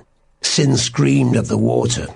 I don't want this to end. Who dares destroy the king's reverie? I was coming to. I didn't know drugs could be so dull and pompous. In a bath in cold water. There we go. Why won't they let me sleep? Got 50 seconds till he says money. No, he says money. Not many. Money. Money. All around me, people were screaming, hitting me, ripping me from my dreams, from the abyss of the overdose I'd taken. We've heard this. We're getting ready. We're going to start the countdown soon to when Billy Idol says the word money. Okay, it's not many. By the way, you can call in 0344 499 1000. I kept thinking, let me sleep, let me dream. I don't want to awake. I am an emperor. Oh. It's a bit Partridge. They took me to the roof and walked me around and around for hours to stop me from falling into death. Yeah. That's my water feature making that the noise. edge, Here we go. Idol mania was sweeping the world. After the UK, it was on to Europe, Australia, Japan, and New Zealand. Here it comes. The album and singles took off seemingly everywhere, thanks to MTV's expanding international penetration. We received gold and platinum albums from many territories. There we go, money. He says it. It's nuts, isn't he? 0344 499 1000. Late nights with Iain Lee on Talk Radio. Late night, Iain Lee on Talk Radio. We'll get you talking. Yes, Ian. This is an email. Oh, good. Take the piss out of me if you want, but I think now you have got James Whale's sidekick Ash to do this Billy Idol thing. Ash is great at covering different people's voices. There is no way this is Billy Idol himself. It sounds just like Ash to me doing an impression. Oh, he's caught us out. Tomorrow we'll have a bill-off where we'll play clips from Ash reading from Billy Idol's autobiography and Billy Idol reading from Billy Idol's autobiography, and we all take votes to see who is most like Billy Idol. The Periscope is back up, periscope.tv/Iain Lee. There are new visuals. How much did those visuals cost? Around, I'm going to say it. £10. There we go, you see, guys. People think it's expensive to put on fancy shows like this. Mine was $7.99. Cass was £10, and I've got it up on my screen, and boy, oh boy, it really is very, very sexy. Andy is on the line. Indeed I am, and good evening to you. Good evening to you, Andy. Yeah, I always used to think that Billy Idol was a bit of an idiot, right? Yes. But, with all his scowling and getting his chest out and posturing and all that. Yes. But I've got a kind of a renewed impression of him now. Now I think he's a bellend. Because, what does he think he sounds like? Now. Honestly. I have to say, Ian, right? Yeah, go on. I can understand why some people are claiming that it's you doing an impersonation of Billy Idol, because it does sound a bit like you. But it's more likely that Billy Idol had modelled his voiceover technique on Iain Lee. Listen. All I can say is that there are 12 hours and 13 minutes of that, and I don't want it to end. God. It is so pompous and so self-congratulatory. There is no humility in it whatsoever. And he goes, it's weird. He'll kind of brush over some things, and then about really odd things, he'll just go into incredible detail. What was that thing he was talking about yesterday? And it was just like, it was something like buying a train ticket, and he just went through the whole thing. Oh, he did. What was it? He basically told you over 6 or 7 minutes it wasn't a train ticket, but it was something as mundane as that. It was about Bromley and exactly where it was in relation to London. There was that, but there was something where he did something, and he told you how it worked, but I'm thinking, but everyone knows how this works. I don't.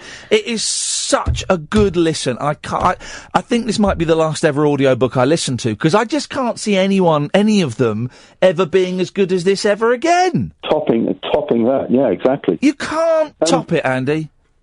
No. Apart from going on the roof, which is what I was calling you about first. Yes. Shall I do the fireworks on the roof this week?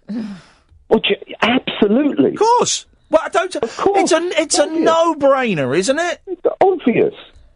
Fireworks. Your glee, your unbridled glee. Yeah. When you went onto the roof. Oh, it was great. Reminded me, right? Yeah. Of when I was at school.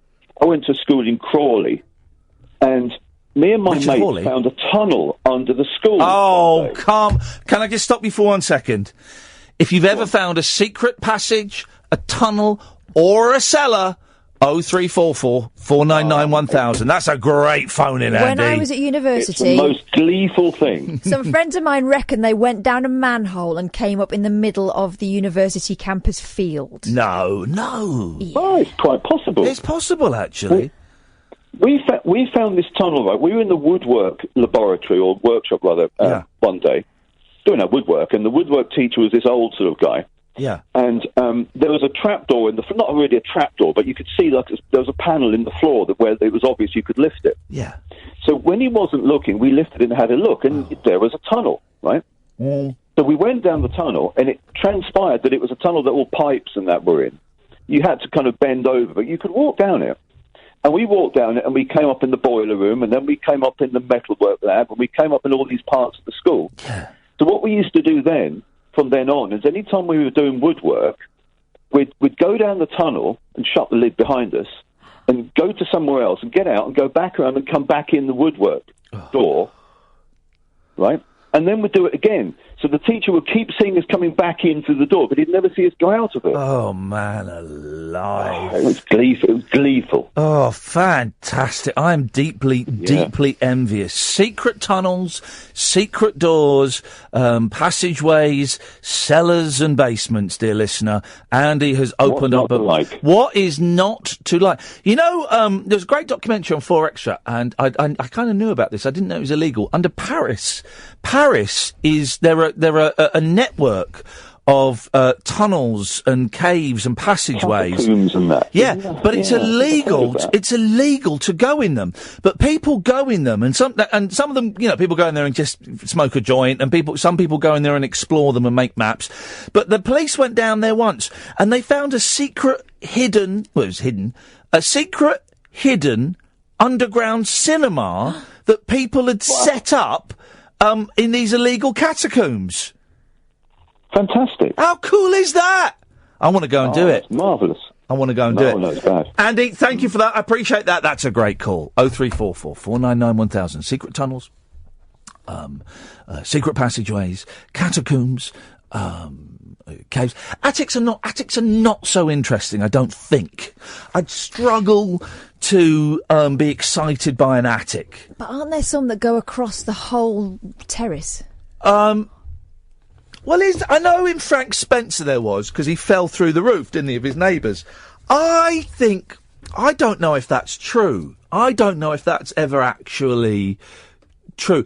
You do hear stories, don't you, of burglars being disturbed, so they hide in the attic, and they can stay in there for days sometimes. I don't want to scare you if you're at home now. Alone. And you can hear a bit of rustling up in the attic, but could be a burglar or a team of sexual predators. It could be. I don't want to scare people, but it could be. There could be murderers up there.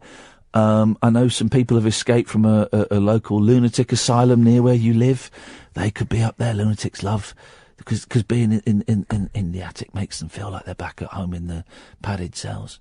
Do you still get padded? Do padded cells actually exist? I know straitjackets exist. Yeah, padded cells exist. Padded cells. My only experience of padded cells is in that Pink Panther film where they started getting a bit too silly, and Herbert Lom gets put in there, and he writes with a crayon on there with his mouth. Clueso.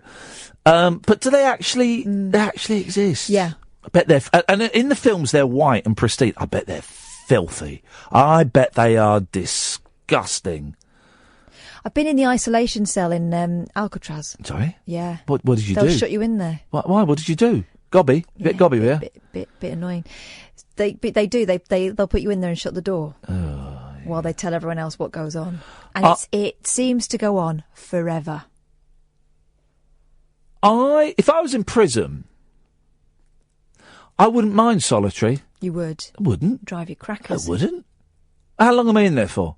Ages. Well, no, give me a length. No. Give me a length. That's the point. And that's why I was sent to solitary. I kept saying that. Kept walking around saying, give me a length. Go on, give me a day. How long? A day? Easy. A week? Piece of cake. But you have no concept of how long you've been in there and how long you've got to go. Are you an idiot? Of course you can. You count the seconds. 1 Mississippi, 2 Mississippi, 3 Mississippi, 4 What, for 3 days? Is that how long I'm in there for? Well, I'm going to put you in there for 3 days. I wouldn't bother. I wouldn't even bother. If it was 3 days, I wouldn't even bother. Just have a sleep. I'd meditate. I'd do the 2 M's. Go on. Oh, no. No, you've got it. I don't need to, but you've got it, yeah. I do a double M for 3 days. Just switching back and forth between the two. Wonderful. You definitely go mad. Wonderful. I mean, that's kind of what my weekends are like. So, I'm doing it at Her Majesty's secret pleasure. Imagine that. Doing it for the Queen. Staying at the Queen... it's at Her Majesty's pleasure. So if she got caught short, right, but she was going past Pentonville, and she was tired, could she go into Pentonville for a nap and use it like a B&B? I don't think she'd want to. But she could if she had to. Yeah. So, isn't it? I think I could quite easily do... I could do a week solitary. Easy. I mean, that would just be bliss. Oh, no banjos.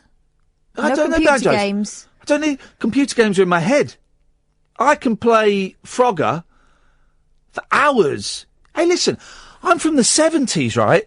We had 6 weeks every year of nothing. Didn't have the summer holidays, we had nothing. Nothing. There was nothing on telly. All of our mates were away. I didn't go on holiday.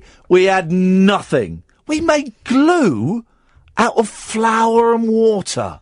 That's how poor we were. That's how little we had. If I wanted to do a collage, right? Got any glue, Mum? No. Mum, can you make some glue? Yeah, all right. Flour and water. That was the glue we used for a collage, right? That was 6 weeks. So being in a prison cell for a week, easy. Back to the important bit. Yes, Catherine. Did it stick properly? No, it was made out of flour and water. We all know that glue is made from horses' bones. It is. That's they go to the knackers yard, the glue yard, isn't it? I think they used to be, but now they probably can have a No. synthetic... Half of it goes. The meat goes to dog food. The bones goes to Prit and Yoo-hoo. Yoo-hoo. Yeah, glue out of flour and paste. OK, we're coming to the last hour of the show. Several things. 1, should I go up on the roof this week and let off fireworks? 0344 499 1000. 2, catacombs, tunnels and cellars. Trapdoors. I'm going to leave it as open as that, guys. Your experiences. 0344 499 1000. And in the 70s, when we didn't have glue, my mum would make glue out of flour you make cakes with, and water. Your mum's homemade fix-its, please. 0344 499 1000. This could be the last hour we ever broadcast on Talk Radio on this network. So come and get it while you still can, guys. Late night, Iain Lee on Talk Radio. We have ways of making you talk. Medical equipment, including a new blood pressure machine called the barometer. When we flew back in a large prop plane, I asked my parents where God was. If he was up in the sky, how come we couldn't see him? Yeah. It would be a question that would plague me for the rest of my life. Idiot. It's a stupid question. Billy? Chapter 2. England swings like a pendulum do. Don't it? Dorking to Goring by Sea, England. Yeah. Good old Blighty. Back to England. A return to my dad's old London stomping grounds, the place where I was first spat out into the world, one perilously in danger of suffocating under the claims of then... There we go. You got that on Periscope. We didn't get that if you were listening. He said a naughty word. I was spat out. I love it. 0344 499 1000 is the telephone number. If you want to give us a call, you'd be more than welcome to. Let's go to Dom. Good evening, Dom. Nobody would have believed in the last years of the 19th century. Sorry? Do you not think he sounds like the narrator from War of the Worlds? Can I... Right, here's the thing. War of the Worlds by Jeff Lynne... Well, not Jeff Lynne. Jeff... Wayne. Thank you! Is flipping brilliant, right? But the War of the Worlds story is rubbish. H.G. Wells, and every film that's been made, including the Tom Cruise film, is rubbish. Do you know why? Because it is written in a Victorian sort of style of writing, where it's very, very, very long sentences and very... Well, no. I'll tell you why. The premise is dull, right? It starts off brilliantly. We're under attack from another planet, right? And I've never read the book. I'm not going to, because as Dom actually points out quite correctly, it's written in Victorian English, and that's boring. But all the films, like the Tom Cruise film, you know I'm a big fan of Tom Cruise. I genuinely am. It's not even a joke. It starts off great, right? So... Spoiler alert coming up. So the aliens come, they're attacking, right? And they're fighting, and the aliens are just spanking the backsides of the Earthlings, right? Destroying them. They have got nothing they are wiping them out. Superior technology. Yeah. Light years. It is getting bleaker and bleaker. Then there's a turning point when Tom Cruise, and this happens in the original film as well, he manages to blow up one of the aliens, machines, right? Blows up one, right? Mm-hmm. But there are millions. So you think, oh, this is the turning point. He's worked out how to blow one. It involves getting sucked up by an alien, and then you got to chuck a grenade in, right? You think, oh, he's worked it out, right? If you can do one, you can do many. Yeah, exactly. You can do many, right? Money. But... How many? Oh, money. Money. So, but here's the thing, right? So you think, oh, this is the turning point. But then, all of the aliens just start dropping dead anyway, right? Oh. And the narrator goes, well, it turns out that there were spores in the Earth's atmosphere. It's Billy Idol narrating it, apparently. Well, there were spores in the Earth's atmosphere that the aliens didn't like. And it killed them. So the aliens all die. So the whole world is devastated, right? But they just worked out and then the aliens die anyway because they're allergic to Earth air. They're allergic to it, and that's it. So it's boring. So basically, the first 2 hours is pointless. You might as well just go. Some aliens came down, but they were allergic to Earth air and they died. That's the story. That's not a War of Worlds, is it? That's someone getting ill on holiday. Story. I went in the subway of Paris and I got lost, and when I came out, they're all gone. I don't understand what happened. Exactly. Exactly. That is why it is a very, very dull story and a very dull movie. There you go. Never mind. Anything else? Manchester. Yeah. Yeah, when you come to Manchester, I've got 2 books by a guy called Keith Warrender about, one's called Below Manchester and one's called Manchester Underground or something like that. Okay. Oh. And there's vast areas of the places where you can go underground. And using your connection, I'm sure you could probably arrange a few tours and go and have a look. Hey, well then take us on a tour after the show. Funnily enough, you mentioned that. I've just had an email from the venue about Manchester. That's right, guys. Catherine and I will be on Manchester on Saturday, July the 29th. It's a lunchtime show. There are only a handful of tickets left. There's loads. Ticketsource.co.uk/Iain Dashley. It's part of the Manchester Fringe. They're only a tenner. Lunchtime show, Saturday, July the 29th. Ticketsource.co.uk/Iain Dashley. And I'll tell you what we'll do. Do you have to pay to go underground, or can you just go? Oh, no, there's tours that are available, but there's also the guy who's written the books who, I think he's got contacts, so maybe you get in contact. Hang on a minute. Hang on a minute. if after the show, Pied Piper style, I say to the audience, all right, guys, we're all going to go through a tunnel and go underground Manchester, would that be possible? Without me having to pay a man? I'm not the producer. The producer is the lady sitting across from me right now. Not on that show, I'm not. No, that's not even for a show. That's just us dicking around. Have you read the book about underground Manchester? Is there a door to get underground that we can just go through? There are hundreds of doors, and no, you can't just go through them. Why?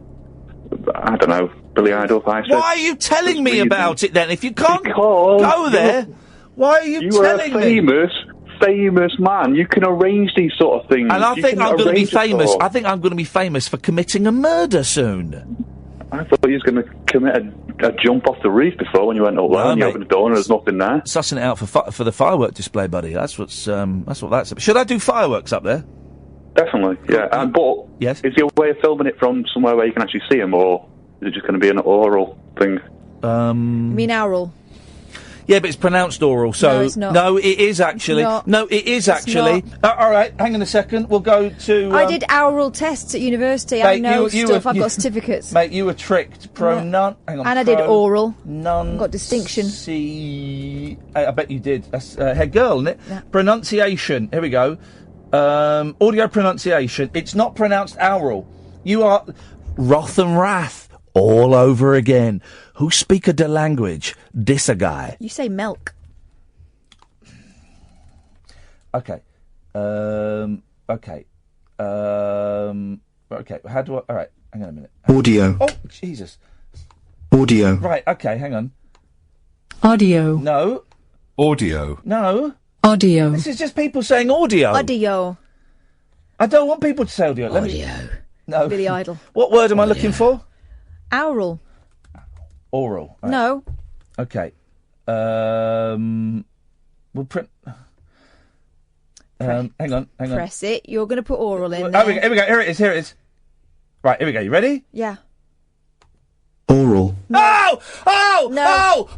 Oh! Yeah, da da da da. Yeah, da da da da. Yeah, ba ba ba ba ba ba. Yeah, ba ba ba ba. Ho! Yeah, ba ba ba ba. Yeah, ba ba ba ba. Oh, ba ba ba ba ba ba ba ba ba ba ba. Ho! I'm the little, I'm the lie. I'm the little, I'm the lie. I'm the little, I'm the lie. I'm the little, I'm the lie. Oh!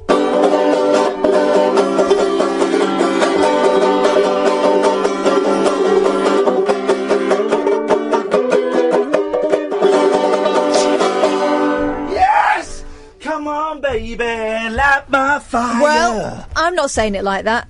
Mate, I've gone to the Cambridge... On whose authority? The Cambridge Dictionary. Well, they rejected me, and I think we now know why. You... Right, this is the US version. They probably pronounce it oral. Oh, they'll say it wrong. Oral. Right, okay. Oral. Thank you. They're just obsessed with oral. Gosh, I'm really feeling your wrath tonight, yeah, aren't you I? Will be. Talking about oral. I feel a bit nauseous, actually. Good. I feel like that bloke on Naked and Afraid who hadn't eaten for 3 weeks. We haven't discussed this. No. It was a good one, wasn't it? Part 3, Naked and Afraid, right? Skinny yoga woman with... Oral. with slightly out of shape ex-soldier. They've all got them. I'm not a fan of body art anyway, right? Yeah, they both had tramp stamps. Each their own. Everybody on this series has got the most hideous tattoos. Crap tats. Absolutely hideous. For those that don't know, Naked and... You must know, because I bang on about it all the time. Naked and Afraid, it's a survival show where a man and a woman meet for the first time on a desert island in the jungle, in the desert. There was one in the desert. In Africa. Yeah, and they have to survive for 3 weeks. They've got nothing, and that includes no clothes, no shoes, and no pants or bras. Good news, though, they do have a bag each. Yeah. One of them will be carrying a large chopper. The other one will be carrying a firelighter, which I think is cheating. Well, they don't always carry a firelighter. They're and Bruce and Jonathan, and we'll come to you in a second, I promise. They get a luxury item, and the sensible ones choose a machete or a pan and a fire. Well, one guy took a cruet set. What was that for? But Well, you know, when they're catching water and stuff in leaves and Yeah. like taking one drop at a time, they were thinking, why didn't I bring a mug? literally Oral. taking one drop. She goes, this woman claimed to be like a herbologist, right? Yeah, all right, mate. And she goes, oh, look, those are the mawawa trees. Now, if we cut off their branches, we can suck out the juice like water. And he goes, all right, brilliant. So they spent ages cutting, because it's quite thick, it'll cut through, it takes ages, and they use sweating and all that. And then she holds it up to her mouth.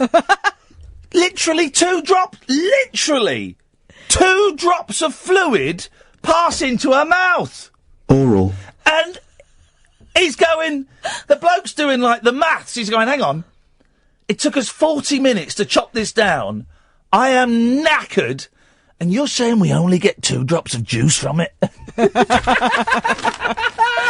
It's such a good I programme. thought those two were going to come to blows, but It's such a good... You thought we were going to come to... Oral. It is such a good show. Here's the thing, right? And I'm saying this now. My hand on my heart. I'm pledging, right? I swear to God, Muhammad, Vishnu, Donovan, I swear I will never get bored of Naked and Afraid. So help me God. If I come on here one day and go, a bit bored of that show now, I don't watch it anymore, you have full permission to mow me down.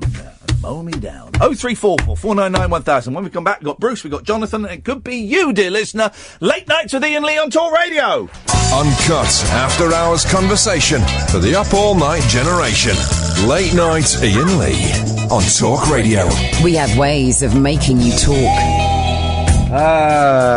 Dear, oh dear, oh dear. 0344 499 1000 is the telephone number. I've typed in... you can't do rude words on this pronunciation guide. Let me just try another word. don't they swear in Cambridge? Well, there's this. Dick. Dick. But, You type your name in there. no, because it's a dictionary, mate. A dictionary. Well, it has a definition of bell end, but it doesn't have a pronunciation. Let's try. It's so childish. Oh, here we go. We got this. Fanny. There we go. Now let's go to Jonathan. Oh, you get him back. We'll go to Bruce. Evening, Bruce. Hip, hip, hip. What kind of cake? Fanny. Sorry, Bruce. What kind of cake? Fanny. Cake. I do like going to America and using a fanny pack. Yes, exactly. I'll give you a kick up your fanny. Hey. In America. Fanny. Hey, Fanny. Hey, Fanny. Yes, Bruce. I called up, actually, about your conversation about hidden areas and corridors and such. Well, in many ways, that ties in with this. Fanny. Now, yeah, go on. What you got? Yeah, it does. How are you on Disney theme parks?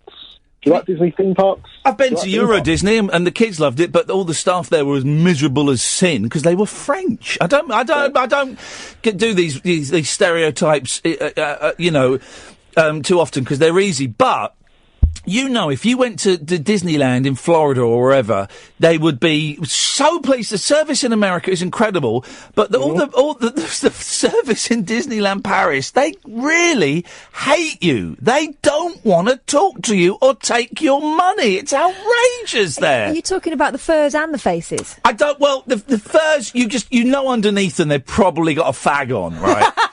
You know, underneath that, Donald Duck and Huey, Dewey and Louie have got some kind of fag on. So but they've got a big painted on grin. I'm speaking specifically about the staff where you can see their faces and they're serving you food or your tickets as you go in. The miserable people! You're paying a fortune to go in! And the people on the thing won't even make eye contact with you. It's outrageous!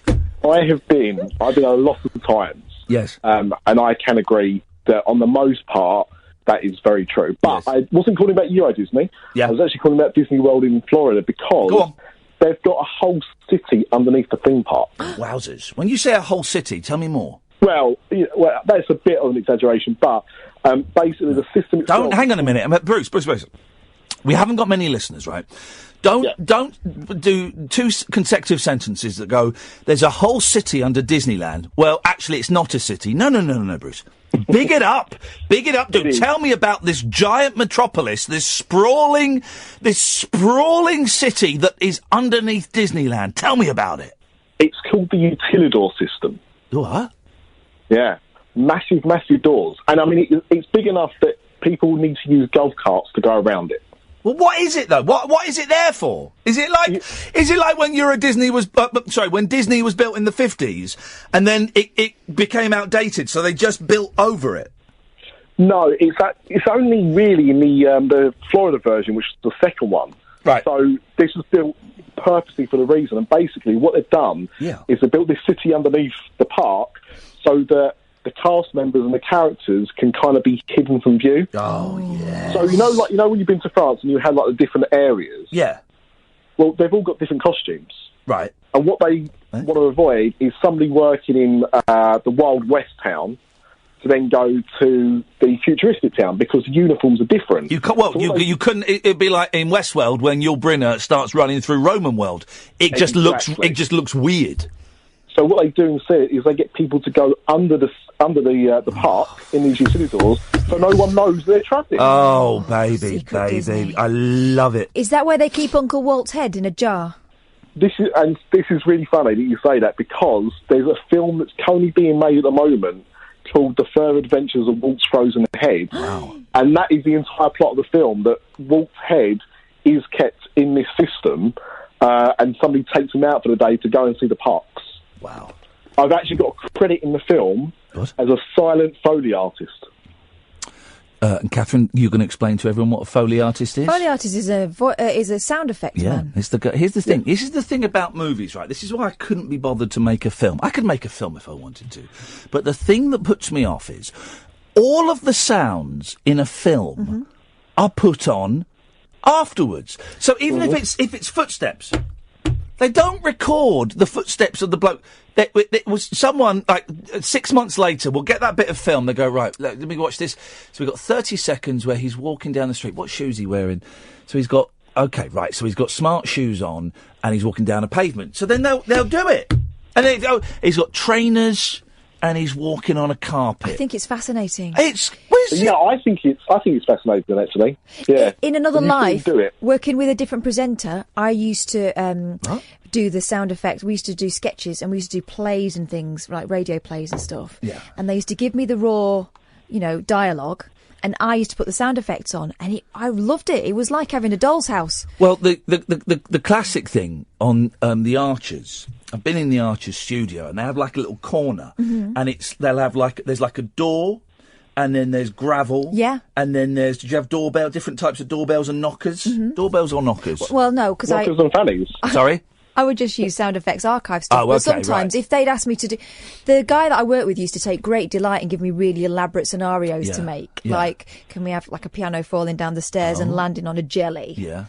Or, we would find different things. Anyway, and sometimes I could make them up from archive stuff, and other times I'd, like, go into the sound booth with, I don't know, a stapler and some heavy shoe, and I'd, like, have to go and make them up myself, and thinking about what makes up the sound. This is why I couldn't be bothered to do a movie. What a lot of faff. What? Literally every... that would be the Foley artist. I tell you the thing... They punch cabbages, don't they? They do. I tell you the thing I had to do once. I can't remember the name for it, but when I did the sitcom I was in, I had to... There's a name for it. I can't think of it. I had to go and redo a couple of lines over the top of it. So you watch a clip, and they've just changed the word or something, and you have to do the whole line. And I couldn't do it. Can you get Jonathan back, please, Ed? I couldn't get in that... Also, I couldn't act. That was the thing. Bruce, thank you very much for that. 0344 499 1000 is the telephone number if you want to give us a call. The Foley artist, the unsung heroes of cinema, and the reason that I just could not be asked to get into the movies. Jonathan! Hello, Ian. Hello, Jonathan. It's our favourite Jonathan now that racist Jonathan doesn't call us anymore. Pushing boring Jonathan down to our 267th favourite Jonathan. No, it's the alcoholic Jonathan that you're talking to now. That you doesn't, remember? that doesn't narrow it down that much. Okay, but you told me to go to Alcoholics Anonymous. No, I didn't. You gave their number. Yes, you did. No, I didn't tell you. I've done the 12 steps. I've done the 13th step. I didn't. And I've impregnated a lot of, you know. Okay, you're making jokes. The 13th step is when people seduce drunk women or drunk men at that's what exactly. That is. So but but you can't. I didn't tell you to go to AA. I suggested that might be something you want to look into. I would never tell anyone to go to AA. No, but you kind of like annoy me a little bit early on when you're going about your fireworks. And I annoy you. Like the fireworks in Diwali for the Sikhs. Now, every rational person knows that Diwali is a Hindu celebration. I apologise for making that mistake. I apologise, but Sikhs can still You've enjoy only it. annoyed something like 2 billion people, so it don't really matter. Well, no. Here's the thing, Jonathan. I've only annoyed one drunk man. Because no one else is listening to your show. Well, no, because everyone else realised that I'd made a mistake and got over it. Okay. What have you really called him for? I'm really calling for, I don't know, grinding my gears, the rest of it, the whole point, the rest of the world. What we're going to do tonight, Ian. How we're going to put the world to rights. This is your last show, isn't it? We are not going to put the world to rights, Jonathan, because again, you're drunk, man. How much you had to drink tonight? Well, in what level? You love these drunks. This is what keeps the show going. No, it isn't, mate. How much have you had to drink tonight? Not enough. No. Seriously, not enough. I bet. I don't know what to say to you, man, because I whatever I say... No, let me speak. It sounds like you've been on something more than alcohol tonight, though, because the trajectory of your mind is so all over the place. I just feel like you keep on nipping back to the toilets while the advert breaks are on. A little bit of toot, a little bit of this, and you just rave on. No, here's the beauty. Now that I don't take drugs and I don't drink, my mind is free from those shackles, so I can be... Here's the thing, it's a myth that the majority of drugs make you more creative. I am more creative nearly 13 years clean and sober than I ever was when I took drugs and when I drank. So, no. How did you get yourself clean? I've told you before. I've told you. You just... Jonathan, I don't know where to go with this call because you're too drunk to hear anything I say, mate. I'm listening. I'm listening to this awesome device that Ian can offers on... Well, it's going to be... Someone's going to replace you soon, though, isn't it? This is pretty much the last show. You're not listening, dude. You're rambling. Did you listen back to the show the other night? That was what I asked you to do. I didn't ask you to go to AA. Did you listen back to the show the other night?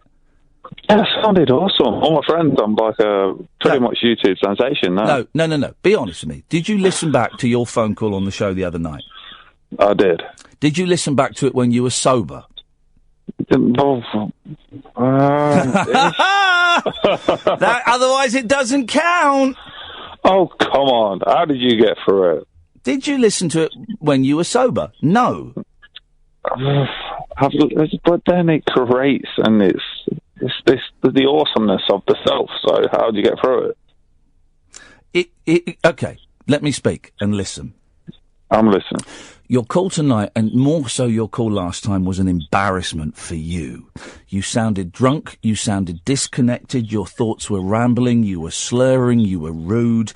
But that's like listen, show. Jonathan, you said you'd listen. I'll let you come back. Listening. You're not, though, listening. mate. You're not, and I'll tell you why you're not, because you're being an obnoxious, dull drunk. Do you want to listen or not? I'm listening.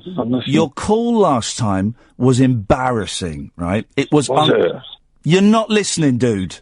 Okay, I'm listening. Shut up and stop interrupting. You might learn something. Okay.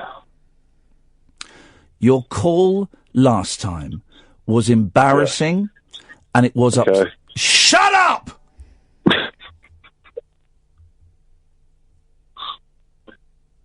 Okay. Shut up and listen. Right, because you're annoying me now, mate. Because a lot of my listeners were very upset by your last call. I was upset by your last call. So just shut up and pay attention for 5 minutes, all right? You upset a lot of good people who were worried about you. So do them and do me the decency of keeping your trap shut for 5 minutes and listening. Okay, I'm listening here. Your call last time was in... Yes. Good night, Jonathan. I'm not going to talk to you, mate, because I'm talking. Listening. No, you're not. You're not, mate. No, you're I'm not. disagreeing. I am talking to an obnoxious, rude drunk. When I know that somewhere in there is a beautiful soul that is drowning in misery, self-loathing, and self-pity. But that person isn't talking to me tonight, and I've wasted too much of my life. I have wasted too much of my life talking to drunks when I want to talk to the beautiful spirits that are inside them. It's midnight. Come on. Who else are you going to listen to? I don't want to talk to you tonight, Jonathan, because you're not ready to listen to what I have to say. And a lot of people were really upset by your last call. And I don't want you to embarrass yourself again tonight. Yeah, but I don't want you to tell me to go and see Alcoholics Anonymous, because everyone knows it's a religious base, and it doesn't really help anyone. It's really low successful rate. I didn't tell you that. I didn't tell you to go to Alcoholics Anonymous. Give out the number. Didn't tell you to go to Alcoholics Anonymous. I have never told anyone to go to Alcoholics Anonymous. No, but you give out the number afterwards on your show. So what? Yeah, but I give out the number for this every night. Is that me telling people to come to 18 Hatfield, you absolute muppet?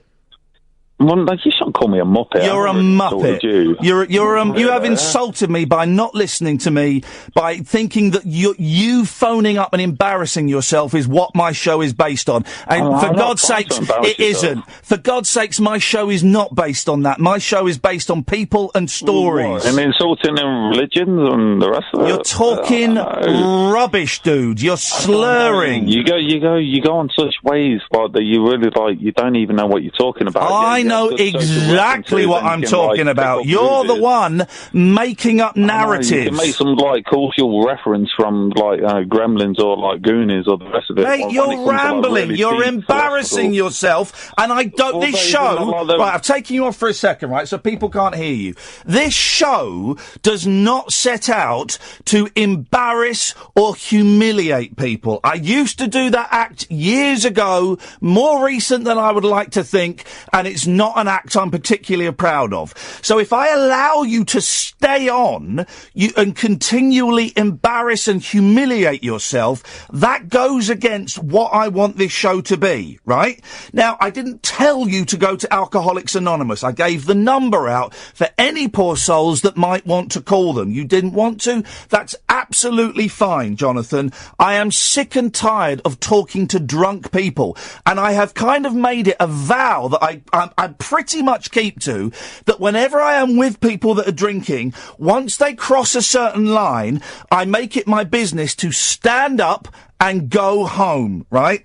And I don't want to talk to you while you are like this, because I know that right now you hate yourself. You are full of self-loathing, and I don't want to be part of the machine that encourages or gets that cycle of self-loathing going round and around and around, because you are better than that. You are a human being, Jonathan, and you are precious, priceless, and valuable. And I do not want to talk to the obnoxious drunk Jonathan, all right?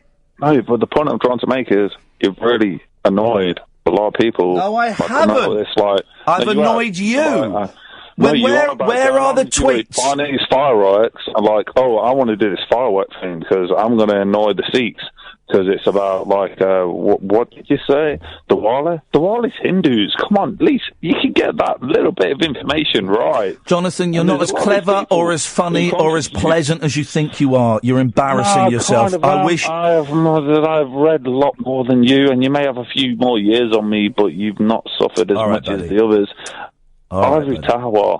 All right, Jonathan. And you've got this. Listen, I'm going to losing this job, mate. I'm going to let you go. Of your ignorance, mate. You're losing this job because of your ignorance. And if talks radio or anything going on, I don't know why the point. You ought to put me on this radio station because you have a lot more sense to say, drunk or sober. You're just rambling. Like the other week, you were talking about who's your favourite elephant.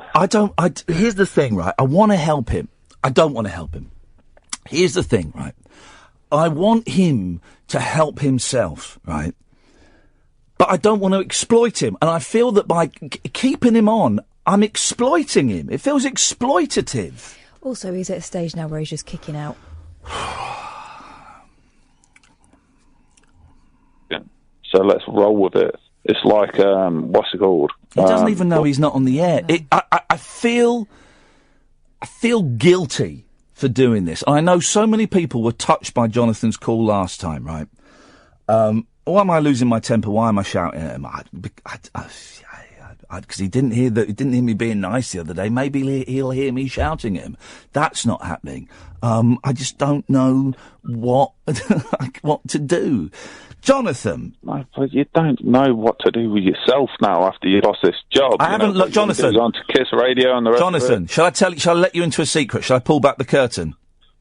Pull back the curtain. Is it red? Is the curtain red? Shall I pull back? What colour the curtain is? Shall I pull back the curtain? Let's see it. The boss is taking me out for lunch tomorrow to say congratulations on the shows we did in New York. I'm not losing my job. Exactly. Exactly. Because we've got Jonathan on the radio and makes them viewing figures. It's pantomime. It's pantomime. Of course it is. Of course it is. You don't appreciate that.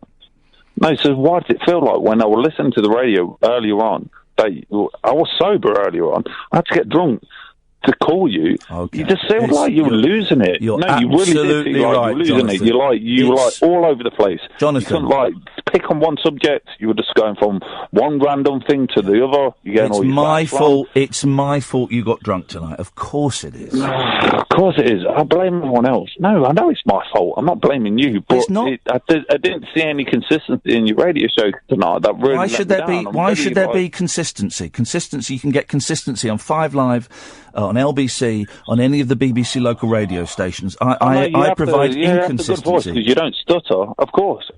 But do you want to be reading the weather? Do you want to be making a difference? But when you got the graveyard shift on talk radio, what difference are you making? When you can't even get religion to lie, when it's reverting to Diwali. Everyone knows Diwali is Hindu, and you're calling it Sikh. You're just pissing off a load of people. I've pissed off you. Where are the phone calls? Where are the tweets? Where are the texts from the angry people? They ain't even listening. In that case, I haven't pissed off anyone apart from you. Yeah, but you got to get your facts right. I don't have to. I made a mistake. When you're saying, Jonathan, you're saying this great statement, Jonathan, I want to let fireworks for the rest of it. Jonathan, I got it wrong. I apologise to everybody. There we go. Can we move on from that now?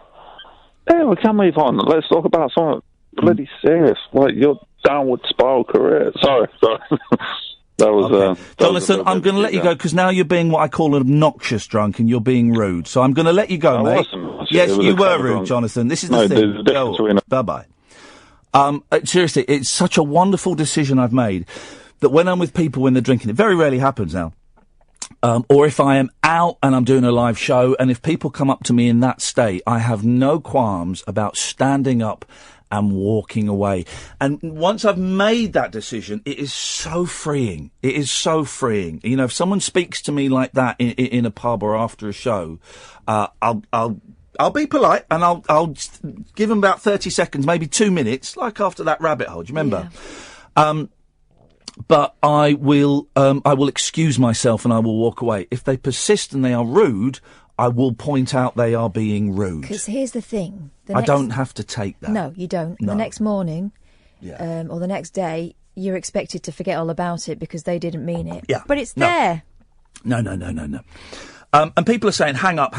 Well, I have nothing but sympathy for those poor souls who are, you know, addiction is a disease, right? Whether it's alcohol or sex or drugs or shopping, it's a disease, right? Gambling. It's a disease. So I have sympathy and empathy for those poor souls that suffer from that disease. But, even though you have that disease, you are still responsible. Ed, get the phones, please. You are still responsible for any misdemeanours, any rudeness, any criminal acts that happen while you are intoxicated. So if someone is high on drugs and they kill someone, they should go to prison. But I have sympathy for them being addicted to drugs, but they also have to serve time. They have a thing in the step. He made a joke about the 13th step, and it's a really unpleasant thing, and it says to me that he knows more about AA than he's letting on. The 13th step is, if I were to go to an AA meeting, and I were to see a vulnerable drunk woman coming into her first, second, 10th, 12th meeting, and I were to recognise that vulnerability and then seduce her, that's called the 13th step. That's when you sleep with someone who, you take advantage of someone who's drunk, basically, is what it is. It's a horrible, horrible thing. But it happens quite a lot. It's the way it goes. Okay, I need to get this out. That's pissed me off, that call, actually, a lot. And I am feeling a lot of anger in my chest. I'm angry. I'm hurt because I felt he was very rude to me. I'm upset because I invested, not a lot, but I invested something emotionally into him during his last call and after his last call. I know some of you did, dear listener, because I had lots of people, someone tweeted me today, in fact, because they'd heard it on a podcast or listen again, and they said, "Oh, that sounds like a friend of mine. It could be a friend of mine, not literally, but And so I've got this tightness in my chest, and I'm angry. That's what I am. I'm angry, and I need to hand that back, Jonathan. That was rude. You were arrogant. You were ignorant, and your drunkenness is not an excuse for the way you spoke to me, and I'm not taking any of that criticism. And I need to kind of think about how we proceed with Jonathan, because I don't want this show to be... I don't want to feel like that on my show. I don't want to feel like that on my show. So... I need to have a think. I doubt I'll call back tonight. Phil, stay there. Come to you after this. Unmissable late night radio with the original king of unconventional conversation. Make contact with Iain Lee. Late night Iain Lee on Talk Radio. We'll get you talking. Hey, and suddenly it's 1:45 on Monday night, Tuesday morning. Evening, Phil. Evening, Ian. How you doing, mate? I'm all right, thank you, boss. What you got for us? Oh, hang on, that's a bit loud, sorry. The trucks are pulling out. Yes, Phil, go on. Basically, it was just, hopefully, a bit of an antidote to your last chat. Yes, please, thank you very much. It was, well, for you, hopefully, basically, I owe you a thank you and an apology. Uh-oh, go on. Oh, here we go. Here we go, Phil. What did you do? Oh, no, mate. I was in quite a bad accident about 11 years ago when you were doing your afternoon show on LBC. Yeah, it wasn't my fault, was it? Sorry? It wasn't my fault, was it? No, man. But basically, I was in an accident. I ended up bed bound for quite a while in and out of hospital, operations and stuff. Yeah. And there were two things in my day, because I was basically at home on my own, laid up. Two things in a day that used to cheer me up. My missus used to come around at lunchtime and bring me lunch from work. Yeah. And then at 3:30, your show would come on. Yeah. And it was one thing. Oh, Phil, you're breaking up. Oh, no. No, don't break up. What? Go back to where you were. Yeah. Is any better? Yeah, go on. Right, I don't know where I got to. Yeah, so basically, you were like your show was like the highlight of my day. It was, I couldn't get out anywhere, I couldn't go anywhere. It was just there. It was for that whole year. And I just wanted to say thank you and apologies for it being 11 years before I finally got the bottle up. I've been wondering where you were, Phil. I thought, when is Phil going to grow some balls? Well, bless you, man. So you were listening to the old LBC shows as you were recuperating? Yeah, I mean, it was a pretty boring time because the rest of the radio was pretty... oh, mate, tell me about it. I know. But, how can I ask how bad... It was a car accident, was it? No, basically, I raced downhill mountain bikes. Flipping it. And I had a big off. And, yeah, I did a lot of internal injuries and broken bones and stuff. So oh, mate. It was... yeah, not the greatest time in my life, to be honest. But, oh, isn't it funny you can laugh about it now, 11 years later? Is everything all right now? I bet have you got lots of metal in your body? No, unfortunately, because it was organ damage and I broke a few ribs and collarbone and stuff, so let's just lie still basically for ages. So yeah, it was. You're all right now. You still. It was a mountain bike, was it? Yeah. Do you go out? Do you go out mountain biking now? Oh mate, sweet, yeah, back on it. I'm off to France. You idiot! So, yeah, I know. But the thing is, it's the baptism, isn't it? You're not a proper biker until you've broken some stuff. So, listen. I've done something really, really stupid, midlife crisisy. Right, I've booked a CBT training thing. Well, I don't need to see training because that's like saying PIN number. You know the scooter training you got to do. I've booked that. I booked it for Thursday. Thursday at 10:30 in the morning. I'm going to go meet a bloke at the back of a sports centre, pay him £100, and he's going to teach me how to ride a scooter. I mean, I'm assuming it's legit. I found him on Google. Has he got his own cones? Well, yeah, I think so. I don't know if I have to bring cones. And he said, I don't want to see you turning up, even if it's sunny, in shorts and T-shirts, all right? Wear appropriate clothing. Leathers? I've got to get some leathers. I've got to buy some leathers. But I'm going to do it. And then I've had my eye on this scooter, and I've been emailing this fella called Norbert. And I emailed him today. I said, Norbert, I'm doing my CBT on Thursday, right? I don't want to put down a deposit on this scooter, but if I pass and it's still available on Friday, I'm going to come and buy it from you. And Norbert replied, see you on Friday. And the thing is, here's the thing, right? I've got a job Friday morning, eldest boy sports day, doing that, getting picked up to go and do Sam Delaney's thing on Russia Today. Then after that, I get dropped off wherever I want, and I'm going to say to them, please, drop me off at the scooter dealership, and then I'm going to get a scooter. I'm bricking it, Phil. Loads of people. Yesterday, I tweeted. Give me a reason why I shouldn't get a scooter, and people said, "Well, you might die." I didn't want to bring you down, man, but I'm a firefighter, and I do see quite a lot of motorcycle injuries and stuff. Flipping heck! No, I couldn't do it. I used to have a CBT back years and years ago, but I just couldn't do it anymore, mate. It was just, I lost some putting on the road. Are you still a firefighter? Yeah. Whereabouts in London? Yeah. You see, you know Boris, when he was Mayor of London, closed loads of firehouses. I don't know what you call them. Fire stations. Right. Yeah. And there's a brilliant story today that one of the fire stations he's closed down is being sold to a Tory donor so that he can convert it into luxury flats. I mean, you couldn't make it up. You couldn't make it up. It's been a closed down fire station has been sold to a Tory donor. He's going to turn it into luxury apartments. You couldn't make it up, Phil. It's nuts. I'll be careful what I say on there, but yeah. Well done, Boris. Hey, listen, mate. I'm pleased that I played a tiny part in your recovery. Thank you for all of the work that you do. It was a big party, and don't put it down. Thank you, mate, and thank you for putting your. Also, just quickly, I just want to say, they celebrate Diwali and Sikh religion as well. It was celebrating. The guru was arrested. It's a bit sketchy because it was at school. I learnt this, man, but.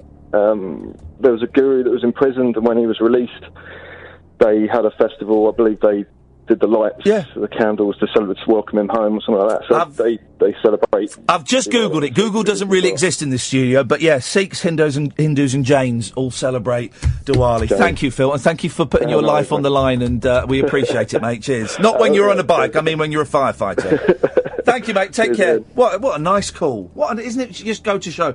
Yeah, Sikhs, Hindus. I like the Jains. I went to a Jain. Now, was it? It wasn't a wedding. I think it was. It might have been the equivalent of a christening, like a naming party. And it was a mate of mine, and he married a Jain. And I remember when I went to India, we stopped off and saw a couple of Jains temples, and the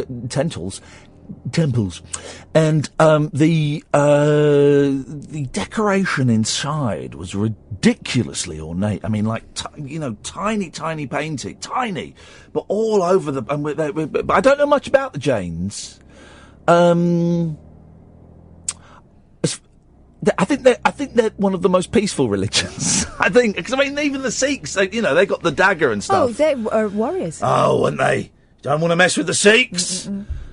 Hey, if I'm getting a scooter, I can get a turban, can't I? That's a legal loot. Do you remember that? It was a big thing. Well, you see, the thing is, right, if you wear a turban, you don't need to wear a crash helmet. Yeah, but you have to wear a turban, mate. Yeah, I know. Everyone was up in arms. It was a big thing in the 80s. Everyone was up in arms. Well, I'm not being funny, right? They're coming over here, riding on their own. They take that bloody turban off and they wear a bloody motorcycle helmet. Well, give them the length of cloth. See how long it takes them to go. Do you know what? I think I'll just go helmet.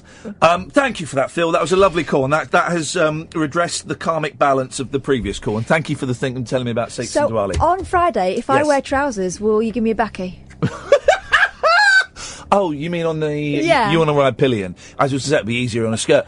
Well, legally I won't be allowed to, because I'll have L plates. But yeah, sure, of course I will.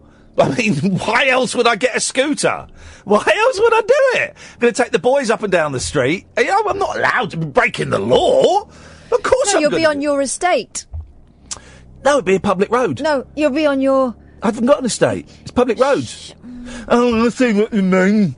Well, I've got to pass the thing on Thursday. I can't believe Oh, come on, I've seen some of the people riding them things. You'll be fine. Well, here's the thing. I looked at a couple of websites, and they all said, if you don't pass it that day, you can come back another day, but we won't charge you. Because it's not a test, right? It's you still, once you've done this, you still have to have L plates. And you then got 2 years. I've got to put my car in for an MOT. That's a boring thought. This is what happens when you grow up. I've got to put my car in for an MOT. It's in the middle of July. It needs to be done. That's the... so you have to have L plates. You've got 2 years then to take the full test. Or at the end of the 2 years, you just do this dodge pot test at the back of a sports centre again, and they just give you a certificate. And it's going through the cones. It's how to approach roundabouts, and apparently it's doing a U-turn in the road without putting your feet on the floor. I'm assuming I'll be allowed to brake with my feet on the floor. And when you go round tight corners, the 1 foot can go down. Don't wear your best shoes. I mean, jeez. But then I'm lucky enough that I've got a few quid in the bank, and I've got a couple of jobs coming up that I didn't know were coming up, and it was stupid. But Stop it. Allow yourself to enjoy the moment. It's a nice scooter. It is a nice scooter. But if it's not there Friday, then it's not God's will.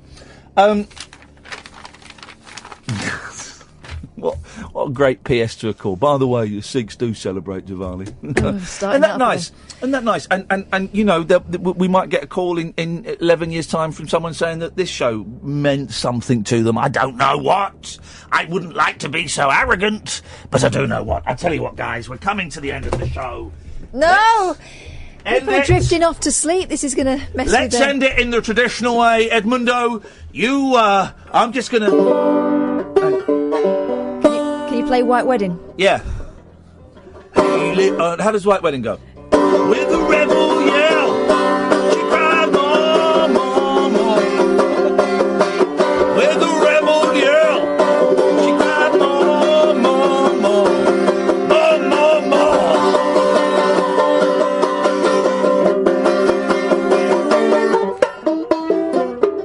Talk Radio.